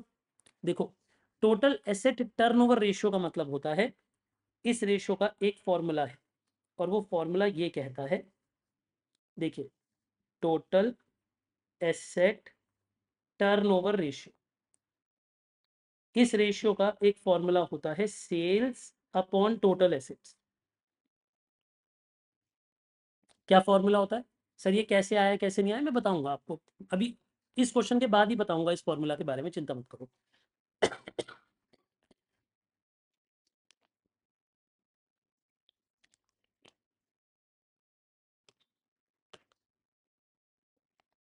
यानी अगर हम यहाँ पे सेल लिख दें, यहाँ पे टोटल एसेट लिख दें तो बात बन जाएगी। तो देखिए अगर हम सेल और टोटल एसेट लिख दें तो बात तो बन जाएगी। और टोटल एसेट टर्नओवर रेशियो कितनी है, 2.5। अगर मैं यहाँ पे लिखूँ 2.5, यहाँ पे लिखूँ सेल्स, और मुझे टोटल एसेट पता है, टोटल एसेट 80 लाख की है क्योंकि ये एसेट साइड है। एसेट साइड का टोटल क्या होता है, टोटल एसेट। बेटा आपको ये बात पता है कि टोटल एसेट क्या होते हैं, एसेट साइड का टोटल होता है। तो एसेट साइड का टोटल है 80 लैक्स। तो आप मुझे बताओ 80 लैक्स इंटू 2.5 कितना हो जाएगा, 2 करोड़। तो यानी 2 करोड़ रुपीस की आपके पास सेल्स है, यानी आपके पास 2 करोड़ रुपीस की सेल्स है। क्या ये बात आपको क्लियर हो गई बेटा मैंने क्या कहा? यानी हमारे पास सेल कितने की है, 2 करोड़ रुपए की। तो हमारे पास यहाँ पे वर्किंग नोट नंबर 2 से निकला है 2 करोड़ रुपीस की सेल। आपको नहीं लग रहा कि सेल आते ही जिंदगी में बाहर आ गई है? बताओ कैसे। अब तो एकदम धड़ धड़ धड़ धड़ करके पूरी स्टेटमेंट बन जाएगी। कितने बच्चों के मन में बाहर आ गई है एकदम कि सर अब इसमें बचा ही क्या है, सर अब ये मेरे से कैसे बच पाएगा, ये तो मैं पूरा का पूरा ही रिजॉल्व कर दूंगा। सब कुछ समझ आ रही है बेटा मेरी बात? प्लीज बताइए। शाबाश। आपने कहा सर अब तो ये रिजॉल्व हो ही जाएगा मुझसे। देखो कैसे रिजॉल्व हो जाएगा, समझो। 2 लाख का 70% माइनस कर दो तो 2 करोड़ का 1 करोड़ 40 लैक्स। बचा कितना, 60 लैक्स। 60 लैख में से 16 लाख माइनस कर दो, बचे कितने, 44 लैख। 44 लाख में से 5 लाख हटा दो, कितने बचते हैं, 39 लैक्स। 39 लाख। अब बेटा उसका टैक्स बताओ मुझे कितने परसेंट था। टैक्स था शायद 30%। हाँ जी, टैक्स की परसेंटेज थी 30। तो बेटा इसका 30% निकालियो ज़रा, बताओ मुझे। 117, फिर 4 जीरोस, 117,000,000, 11,70,000। बेटा माइनस कर दीजिए। आप मुझे EAS बताओ, मतलब आफ्टर टैक्स वाला अमाउंट बताओ। 2730। और फिर आप उसे 20,000 से डिवाइड भी कर दीजिए बेटा, 136.5। यानी हर एक शेयर पे अर्निंग कितने की आ रही है, हर एक शेयर की अर्निंग कितने की है, अर्निंग पर शेयर मतलब एक शेयर की कमाई कितने की है, एक शेयर की कमाई है 136.5, एक शेयर की कमाई कितने की बेटे 136.5। बोलिए मेरी बातें क्लियर हो गई आपको ये भी, शाबाश। अगर आपके पास एक शेयर की कमाई भी आ गई, अब आप मुझे ये बताओ कि क्वेश्चन ने क्या क्या मांगा था, वो निकाल देते हैं। चलो भैया क्वेश्चन से सब पूछते हैं। हाँ जी, क्या चाहिए, उन्होंने कहा फर्स्ट पार्ट में ईपीएस चाहिए। ईपीएस तो अभी अभी हमने डिराइव करा है, हम लिख देंगे बस सीधा। फर्स्ट पार्ट में उन्होंने हमसे ईपीएस मांगा है, अर्निंग पर शेयर, तो वो है 136.5।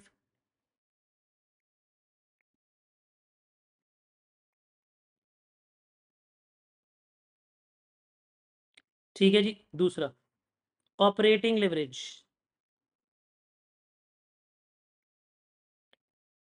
ऑपरेटिंग लिवरेज बताइए बेटा, ऑपरेटिंग लिवरेज का मतलब क्या होता है,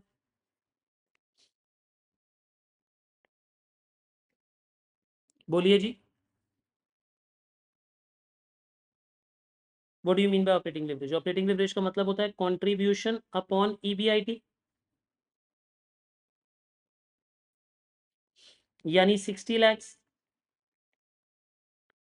अपॉन 44 लैक्स। कोई है ऐसा जो इसका आंसर बता सकता हो मुझे, 1.36।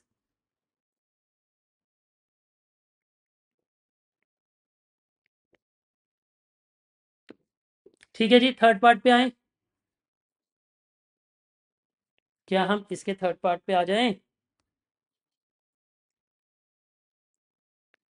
अब आता है फाइनेंशियल लिवरेज,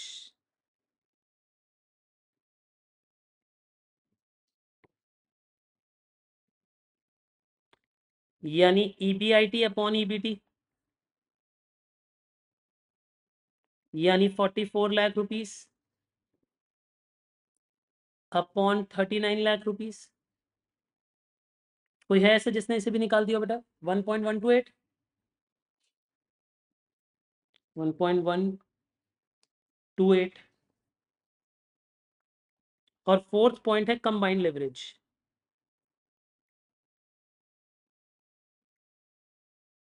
कंबाइंड लिवरेज का मतलब होता है कंट्रीब्यूशन बाय ईबीटी।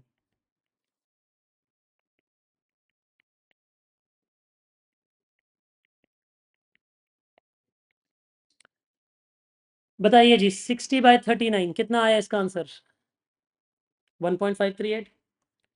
अच्छा एक मिनट सुनना जरा, अब ना मैं आपको एक बात बताना चाहूंगा, इन दोनों को मल्टीप्लाई करके आंसर मत निकाला करो, क्योंकि अगर इन दोनों में भी राउंडिंग ऑफ है, मेरी बात को समझो, कुछ बच्चे ऐसा करते हैं कि वो बोलते हैं कि सर डीओएल और डीएफएल मल्टीप्लाई करके भी तो डीसीएल आ सकता है, तो आप ये डीसीएल की मेहनत क्यों कर रहे हो, सीधा इन दोनों को मल्टीप्लाई कर दो। बट बेटा मल्टीप्लाई करने पे कभी कभी आंसर हिल जाता है, देखो एक बार इन दोनों को मल्टीप्लाई करो कैलकुलेटर पे, करो, इसको और इसको मल्टीप्लाई करो, थोड़ा सा अलग आ सकता है आंसर। 1.534 आ रहा है, बच्चे बता रहे कि जब इन दोनों को इंटू करते हैं तो 1.534 आ रहा है, क्यों, क्योंकि हमने इन दोनों में राउंडिंग ऑफ कर रखी है, राउंडिंग ऑफ की वजह से आंसर थोड़ा कम हो जाता है या कभी ज़्यादा हो जाता है, इसीलिए निकालना चाहिए। क्या मेरी बात आपको समझ आई, मैंने क्या कहा, अगर आपका डीओएल डीएफएल परफेक्ट नंबर्स नहीं है ना, या प्रॉपर डेसिमल्स नहीं है, तो उन्हें मल्टीप्लाई मत किया करो, डिराइव किया करो डीसीएल। क्या ये बात आपको याद रहेगी कि हमें डीसीएल डिराइव करना चाहिए, क्या मेरी बात क्लियर हो रही है आपको, मैं क्या बोल रहा हूँ, आपको डीसीएल डिराइव करना चाहिए, से यस और नो, क्लियर हो गई ये बात, शाबाश। अगर आपको ये पूरी की पूरी बातचीत क्लियर हो गई है, बहुत बढ़िया, हमारा क्वेश्चन नंबर 5 भी ओवर हो गया है। ठीक है जी, क्वेश्चन नंबर 6, क्वेश्चन नंबर 6 में ना देखो, आप इसका फर्स्ट पार्ट तो कर लोगे आसानी से, वो कहता है different leverage for both the firms, हमें दोनों फर्म्स की लिवरेज निकालनी है, वो तो आप निकाल लोगे, बट फिर वो कहता है कि हमें इस पे कमेंट करना है, कमेंट, कमेंट मुझे सिखाना है आपको। अच्छा मुझे एक बात बताओ, लिवरेज किस चीज का मेजर है, रिस्क का मेजर है, तो जिसका लिवरेज हाई होगा वो फर्म ज्यादा रिस्की होगी। रिपीट करो मैंने क्या कहा, लिवरेज किस बात का, आप मुझे एक बात बताओ, लिवरेज किस बात का मेजर है, मैंने क्या लिखवाया था, leverage is a measure of risk, leverage is a measure of risk. तो अगर एक फर्म की लिवरेज ज्यादा होगी तो उसका रिस्क ज्यादा होगा, अगर एक फर्म की लिवरेज ज्यादा होगी तो उसका रिस्क ज्यादा होगा, याद रखोगे ये बात? तो ठीक है, हमें इसके लिवरेज को आइडेंटिफाई करना है और फिर उसके रिस्क पे कमेंट करना है। मैं इस क्वेश्चन को शॉर्ट में करा रहा हूं, पूरा डिटेल में नहीं करा रहा हूं, क्योंकि मुझे इसके कमेंट पे फोकस करना है। आइए जरा मेरे साथ, आप मुझे हेल्प करेंगे ये स्टेटमेंट निकालने के बाद, मतलब लिवरेज देने के बाद क्या होगा। पी लिमिटेड, क्यू लिमिटेड, दो कंपनियां हैं बेटे, एक कंपनी का नाम है पी लिमिटेड, एक कंपनी का नाम है क्यू लिमिटेड। तो आप मुझे पहले जल्दी से इनकी लिवरेज निकाल के बता दो कि इसकी डीओएल कितनी है, इसकी डीओएल कितनी है, जल्दी बताओ। देखो, इसकी डीओएल होगी 300/150, 300/150 यानी 2 टाइम्स, है ना। इसकी डीओएल कितनी होगी, 700/300, करिए बेटा कितना आता है, 2.66 यानी 2 पॉइंट कितना। हाँ, आप भी सॉल्व करो, साथ साथ लिखो बेटे। डीएफएल, डीएफएल कितना होगा, EBIT/EBT, है ना।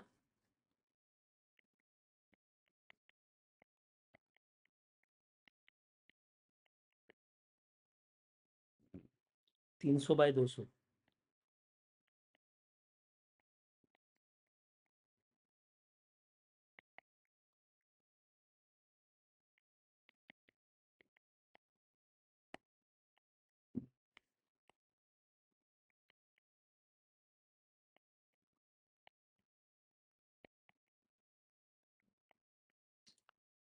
कितना आया था बेटा इसका आंसर,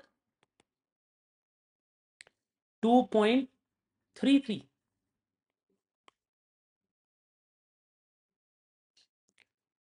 ठीक है जी, ये कर लिया आपने।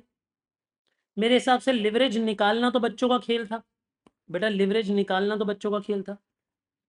अग्री? कमेंट करना स्टार्ट करूं? एक एक करके करते हैं, बताओ।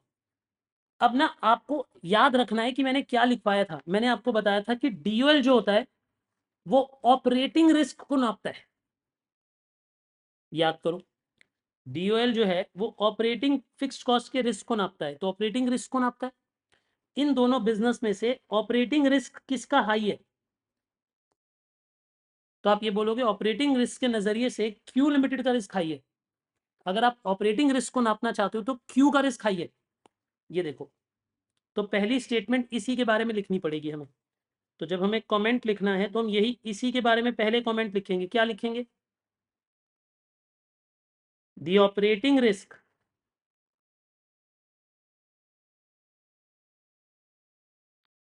of Q Limited is higher than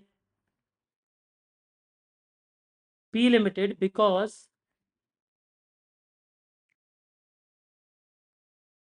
its DOL is higher। अच्छा, आप कभी ऐसे कमेंट करते हो बेटा किसी पे? आपने कभी जिंदगी में, अपनी जिंदगी में किसी पे कमेंट किया है? पायल ने तो साफ ही झूठ बोल दिया, नहीं। ठीक है बेटे, बेटा हम भारतीयों की, इनफैक्ट भारतीयों की क्यों, ग्लोबली ही कमेंट करना इंसान की आदत बन चुकी है। हम बिना कमेंट किए रह ही नहीं सकते। एक कह रहे हैं ना मैं अच्छे घर से आता हूँ, इसका मतलब क्या है कि कमेंट नहीं करोगे आप किसी पे।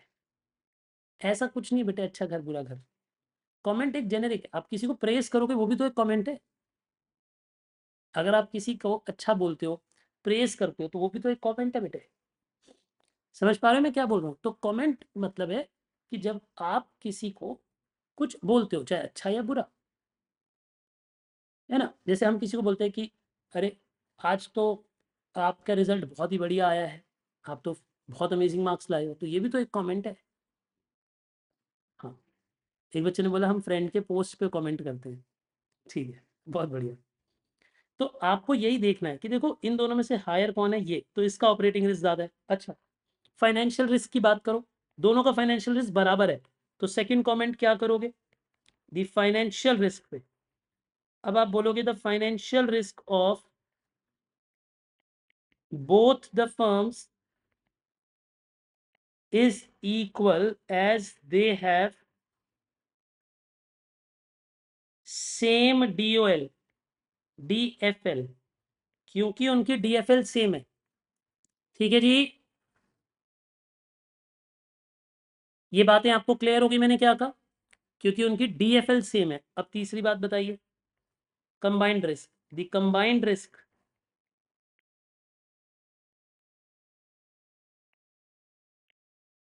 of Q Limited is higher than P Limited because, बताइए Q Limited का कंबाइंड रिस्क ज्यादा क्यों है? आप मुझे बताइए कि Q लिमिटेड का कंबाइंड रिस्क हायर क्यों है?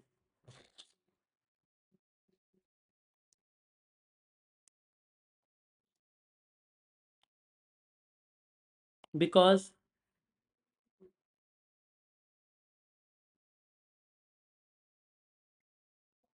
इट हैज हायर DCL, उसका DCL हायर है। तो आपको DOL, DFL, DCL तीनों पे हमने कमेंट कर दिया। यही मार्क्स मिलेंगे बेटा, पता है आपको, ये 3 लाइन लिखने के 3 मार्क मिल जाते हैं कभी कभी। मतलब अगर ये क्वेश्चन 6 मार्क का है तो 3 मार्क सिर्फ ये लिखने के मिल जाएंगे आप। क्या आप मेरी बात समझ गए मैंने क्या कहा? थम्स अप करिए बेटे, शाबाश, बहुत ही बढ़िया। क्वेश्चन नंबर 6 भी हमें समझ आ गया है। हम जरा वापस चलते हैं अपने नोट्स पे, क्योंकि मेरे वरना नोट्स रह जाएंगे आज पेंडिंग। मुझे एक नोट लिखवाना था,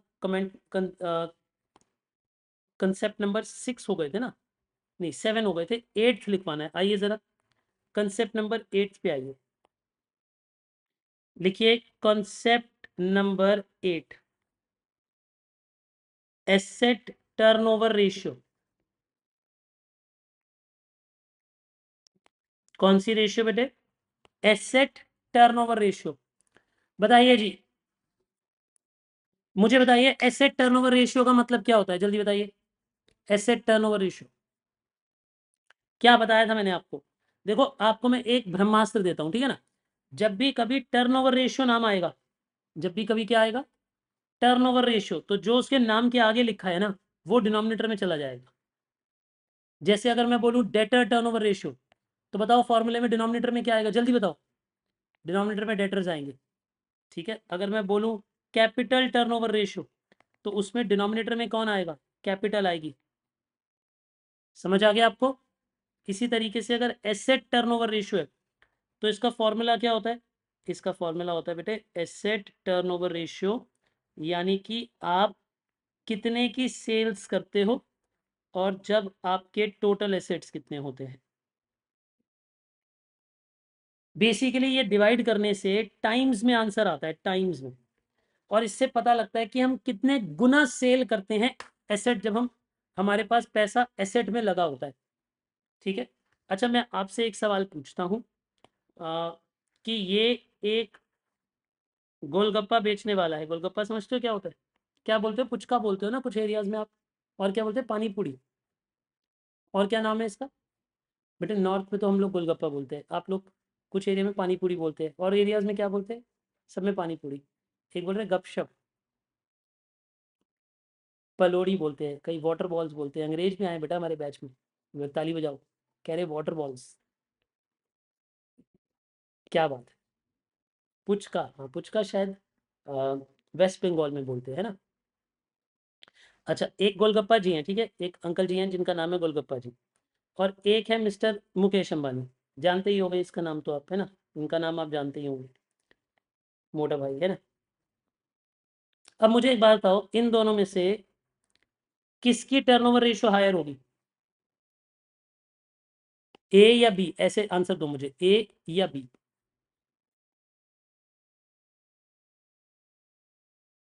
नव्या ने कहा बी, ए या बी, आपने वोटिंग करनी है। चेतना ने भी कहा बी, ज्यादातर बच्चों ने कहा बी, और मैं बड़ी प्रसन्नता के साथ आप सबको बताना चाहूंगा कि आप सबका आंसर गलत है। आपने इस रेशियो को समझना है कि ये रेशियो क्या पढ़ाती है बेटे, ध्यान दो। देखो मैं इस बात से तो समझ गया 2 क्लास के अंदर कि 12वीं तक तो आपने नाश पीटा है पढ़ाई का, तबीयत से, क्योंकि ये सब कुछ 12th की क्लास में पढ़ाया गया था, अकाउंटिंग में पढ़ाया गया था आपको। इनफैक्ट मुझे लगता है फाउंडेशन फाउंडेशन में रेशियोज नहीं होती ना, चलो बच गए, फाउंडेशन वाले टीचर्स बच गए। बट 12th वालों ने तो नाश पीट दिया बेटा, मतलब आपने पीट दिया, उन टीचरों ने तो पढ़ाया होगा। सुनो मेरी बात, एसेट टर्नओवर रेशियो क्या मानता है बेटा? एसेट टर्नओवर रेशियो ये कहता है कि हमने कितने एसेट लगाए और उससे कितनी सेल जनरेट करी।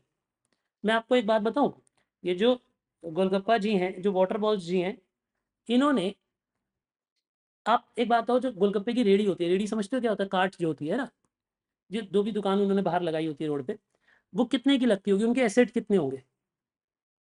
सोच के बताओ कितने के एसेट होंगे। अरे बिजनेस पढ़ रहे हो यार, तुम बताओगे कुछ, कितने की होती होगी? मेरे हिसाब से सब कुछ मिला के जो उनके सारे एसेट्स हैं 15-20 हज़ार के होते होंगे। 20 हज़ार मान ले बेटा, उसमें कार्ट भी आ जाएगी, फिर बर्तन वर्तन रखे होंगे, वो सब मिला के चलो मान लेते हैं 20,000। अच्छा, मुकेश भाई ने अपनी एक, मान लेते हैं पेट्रोलियम रिफाइनरी लगाई। अब मान लेते हैं इनकी इन्वेस्टमेंट है 2 लाख करोड़ की। ज़्यादा ही कर दिए मैंने, कुछ अमीर आदमी है ना, मैंने बहुत ज़्यादा ही लिख दिया इसके आगे जीरो, कोई नहीं। मान लो इन्होंने 2 लाख करोड़ की अपनी एक इंडस्ट्री लगाई है। आपको पता है कि ये गोलगप्पा जी अपनी सेल्स कितनी कर लेते होंगे? ये तो इनके एसेट हो गए ना। आपको पता है ये इतनी सेल कितनी कर लेते होंगे? कोई एग्जांपल? गर्ल्स तो यूजुअली जाती होंगी शायद गोलगप्पा खाने, बॉयज तो आई होप नहीं जाते होंगे, कम लोग खाते होंगे। ठीक बेटा, मेरे को ये फालतू के जवाब मत दिया करो, कोई लॉजिकल जवाब दो कि कितनी सेल होती होगी, हिसाब लगाओ। तुम पढ़े लिखे लोग हो बेटा, तुमने मेरी इनकम तक भी जान ली होगी अब तक, कैलकुलेट करके अपने दिमाग में। तो तुम्हें बाकियों की नहीं पता चल रही, सबकी पता चल रही तुम्हें इनकम। देखो, आपने ये सोचा होगा कि एक प्लेट आती है मान लो 50 रुपए की, ठीक है? अपने मन में सोचो, एक प्लेट आती है 50 रुपए की, एक दिन में 200 प्लेट तो बेच ही देते होंगे अंकल जी, है ना? और 200 प्लेट बेच देते होंगे और 360 दिन काम करते होंगे, 5 दिन ही छुट्टी करते होंगे, कितनी सेल होती है बताओ? अरे करो कैलकुलेटर का सदुपयोग, आराम से बैठे, मुस्कुरा रहे, दांत फाड़ रहे, जल्दी बताओ। 36 लैक्स। एक बच्चे ने कहा 36 लैक्स। अब इन दोनों को डिवाइड करना,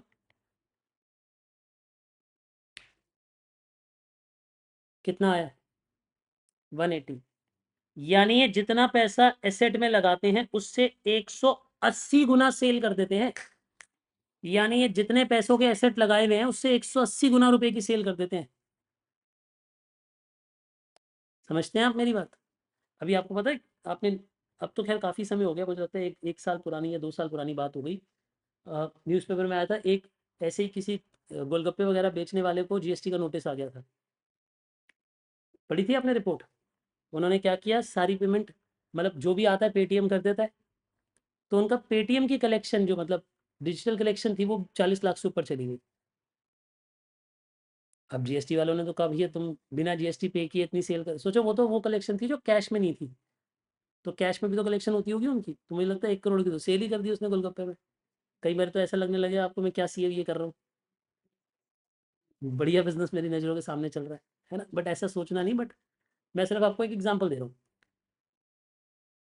ठीक है? वो बोलते हैं इनकम टैक्स भी नहीं देते वो लोग, मतलब अब वो देते नहीं देते वो मुझे नहीं समझ आता, लेकिन बेटा उन्हें एक ही पेटीएम में इतने पैसे लेने को किसने कहा था? है ना? दो चार अलग अलग पेटीएम अकाउंट बना लेते। सुनो मेरी बात, बट ये बात क्लियर हो गई आपको मैंने क्या कहा?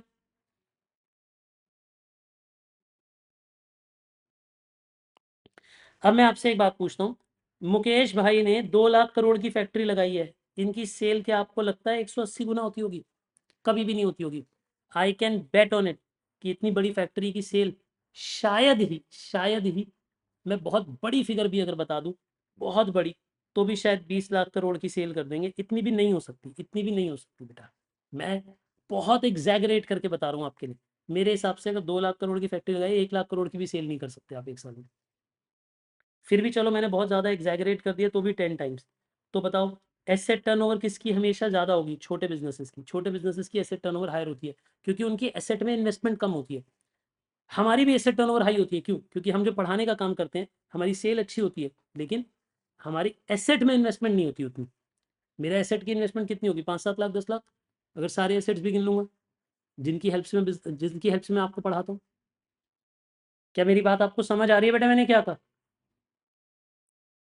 तो एसेट टर्नओवर रेशियो क्या नापता है? एसेट टर्नओवर रेशियो नापता है कि आपने कितना पैसा एसेट्स में लगाया और उससे कितने टाइम्स आप सेल अचीव कर रहे हो, उससे कितने टाइम्स आप सेल अचीव कर रहे हो। बोलिए जानवी, आपको समझ आया मैंने क्या कहा, कि आपने कितना पैसा एसेट में लगाया और उससे कितने गुना, कितने टाइम्स आप सेल अचीव कर रहे हो। बोलिए क्लियर हो गया आपको। लिखिए प्लीज, लिख लिया आपने, एग्जाम्पल भी लिख लो। अच्छा मैं आपसे चलो एक थोड़ा आगे की बात करता हूँ, कोई एग्जाम्पल आप मुझे दे सकते हो, कोई एग्जाम्पल जो हाई एसेट टर्नओवर लाते हो, कोई ऐसे बिजनेस जिनकी हाई एसेट टर्नओवर होती है, और कोई ऐसे एग्जाम्पल जिनकी लो एसेट टर्नओवर होती है। आप मुझे बताइए, क्या आप मुझे ऐसे एग्जाम्पल्स दे सकते हैं? कोई ऐसा एग्जाम्पल दो हाई एसेट टर्नओवर रेशियो का, जिनमें एसेट कम लगते हैं लेकिन टर्नओवर ज्यादा होती है। एक ने तो बोल दिया कि आप ही का एग्जाम्पल, चलो ठीक है, हम एग्जाम्पल ले सकते हैं एजुकेशनल सर्विसेज।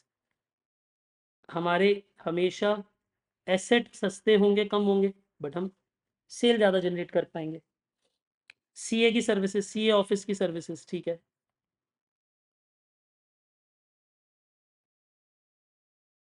और सॉफ्टवेयर डेवलपमेंट, क्योंकि जो सॉफ्टवेयर डेवलपिंग का काम करेगा उनके भी पैसे कम लगे होंगे। बेटा कंप्यूटर कितने खरीद लोगे, 10 20 30 कंप्यूटर खरीद लोगे, लेकिन सेल ज़्यादा होगी, सॉफ्टवेयर बिकेगा महंगे में। अच्छा अब बताओ लो एसेट टर्नओवर किस में होती है, जिसमें पैसा बहुत लगता है, एसेट बहुत लगते हैं लेकिन टर्नओवर उतनी ज़्यादा नहीं होती, सेल उतनी ज़्यादा नहीं होती। एक बच्चे ने कहा मैन्युफैक्चरिंग, मैन्युफैक्चरिंग एक बड़ा बड़ा वर्ड है, मुझे कोई एग्जाम्पल दो बेटे। जैसे कार डीलरशिप, आपको पता है कार डीलरशिप में आप जब गाड़ी खरीदने जाते हो, आपने कभी नोटिस किया कि उनके पास कितनी सारी कार्स खड़ी होती हैं एक ही शोरूम में, और उस शोरूम का भी किराया होता है, शोरूम भी खरीदा हुआ होता है उन्होंने ज़्यादातर। तो शोरूम भी एक एसेट है, गाड़ियाँ भी जो खड़ी हैं वो भी एसेट है। तो उनके बहुत ज़्यादा एसेट होते हैं, बट उतनी गाड़ियाँ बिकती नहीं है। ऐसे एक बहुत अच्छा एग्जाम्पल दिया किसी ने, एयरलाइंस का एग्जाम्पल। एयरलाइंस भी बहुत लो एसेट टर्नओवर वाली कंपनी, बिजनेस है, लो एसेट टर्नओवर वाला बिजनेस है। एक दिन अभी मुझसे किसी बच्चे ने पूछा था कि एयर इंडिया के जैसे प्लेन व्लेन गिर गए, है ना, तो दुख हुआ सबको। अब उसके बाद भी एयर इंडिया ने एकदम अपने वो प्लेन हटाए क्यों नहीं? बेटा एयर इंडिया या कोई भी दुनिया की कंपनी प्लेन ऐसे हटा नहीं सकती, क्योंकि वो प्लेन बहुत महंगी एसेट है, बहुत महंगी एसेट है। उनकी लाइफ जो 20 25 30 साल की लाइफ है, जब तक वो पूरी लाइफ नहीं यूज होगी तब तक उन्हें हटाया नहीं जा सकता फ्लीट में से। ठीक करा जा सकता था लेकिन हटाया नहीं जा सकता, क्योंकि बहुत एसेट बहुत महंगे हैं, उतना तो उन्होंने सेल नहीं करी उससे। भाई जितनी उसकी टिकट ही नहीं आई। ऐसे होटल का बिजनेस भी, बिल्कुल सही कहा आपने, होटल का बिजनेस, अब आपको पता है होटल में कितने एसेट लगे होते हैं, 20 20 30 30 50 50 करोड़ के होटल होते हैं। ठीक है जी, क्या मेरी बातें आपको समझ आ रही है, मैंने क्या कहा? तो ऐसे आप और एग्जांपल दे सकते हो, बड़े अच्छे अच्छे एग्जांपल बच्चे दे रहे हैं, माइनिंग कंपनी, ये सब बिल्कुल ठीक।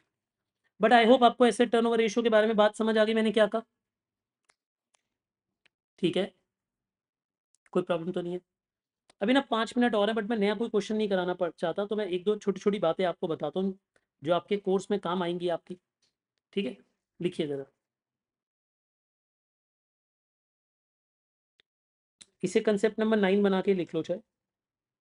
पहली बात, आप इसे लिखो शॉर्ट नोट्स।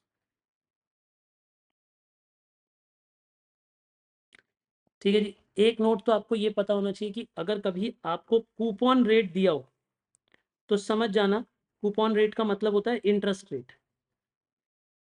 समझ जाओगे आप, कूपन रेट का मतलब क्या होता है बेटे? Interest rate. ये बात क्लियर हो गई आपको?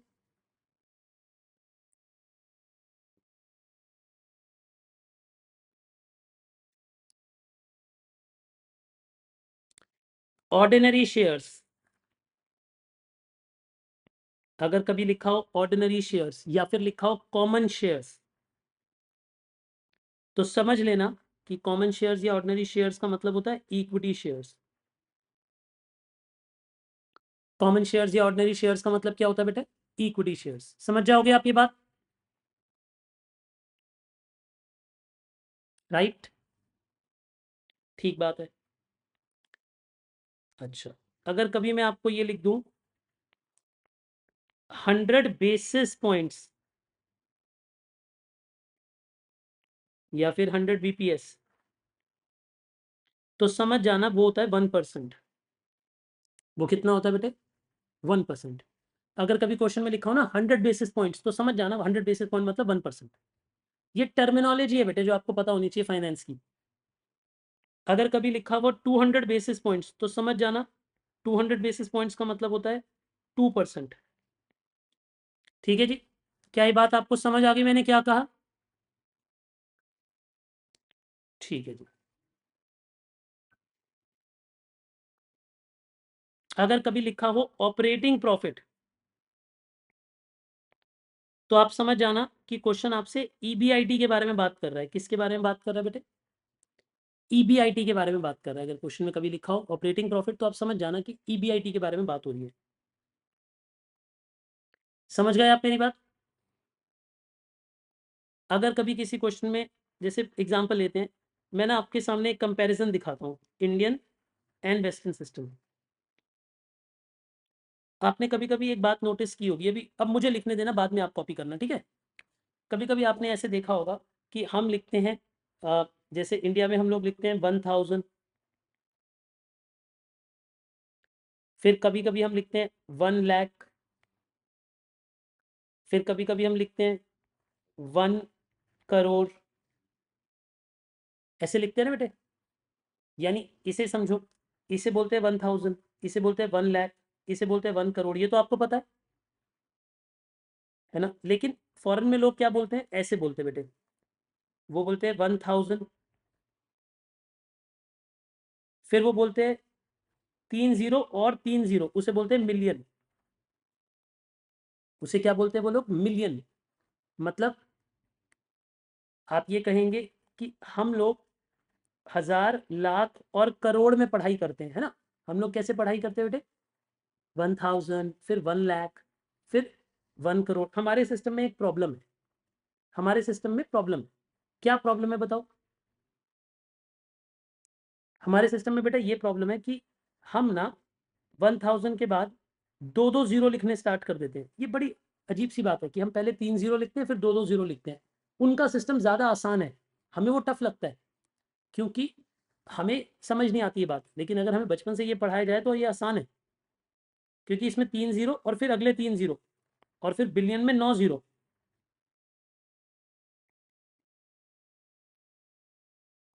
फिर ट्रिलियन में 12 जीरो, ऐसे चलता है। समझ रहे आप मेरी बात? मतलब 3 जीरो वाला 1000, फिर 6 जीरो वाला मिलियन, 9 जीरो वाला बिलियन, 12 जीरो वाला ट्रिलियन। क्या मेरी बातें आपको समझ आई मैंने क्या कहा? तो ये वेस्टर्न सिस्टम है। ये आपको कभी कभी क्वेश्चन में इनके बारे में लिखा हुआ मिलेगा, तो आपको पता होना चाहिए कि कितने जीरो डालने हैं। आप समझ जाओगे। अगर मान लो क्वेश्चन में लिख दे कि हमने डेट रेस करी है 3 मिलियन की, 3 मिलियन, तो 3 मिलियन मतलब 30 लाख की डेट रेस करी होगी। समझ जाओगे ना आप ये बात? कॉपी कर लो बेटा, कॉपी कर लो। आज के लिए इतना ही, कोई होमवर्क नहीं है। जितने क्वेश्चन मैंने कराए हैं बस उन्हें रिपीट करके, मतलब अपने मन में रिवाइज वाइज करके आ जाना। समय होगा तो रिपीट कर लेना, वरना रिपीट करने की भी जरूरत नहीं है। बस लेकिन पढ़ कर जरूर आ जाना। यह एक काम करना, क्लास वर्क को रिपीट कर लेना, क्लास वर्क को रिपीट कर लेना।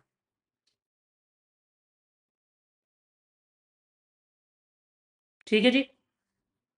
अभी शुरू की एक दो क्लासेस में, जब फाउंडेशनल क्लासेस है ना बेटा, उसके बाद धीरे धीरे करके हम जब ज़्यादा कंसेप्ट पे जाएंगे तब हम आपको होमवर्क भी देंगे, ठीक है ना?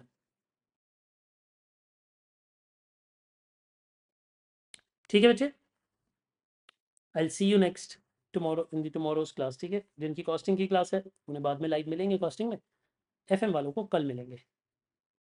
ठीक है जी, कूल, बाय बाय।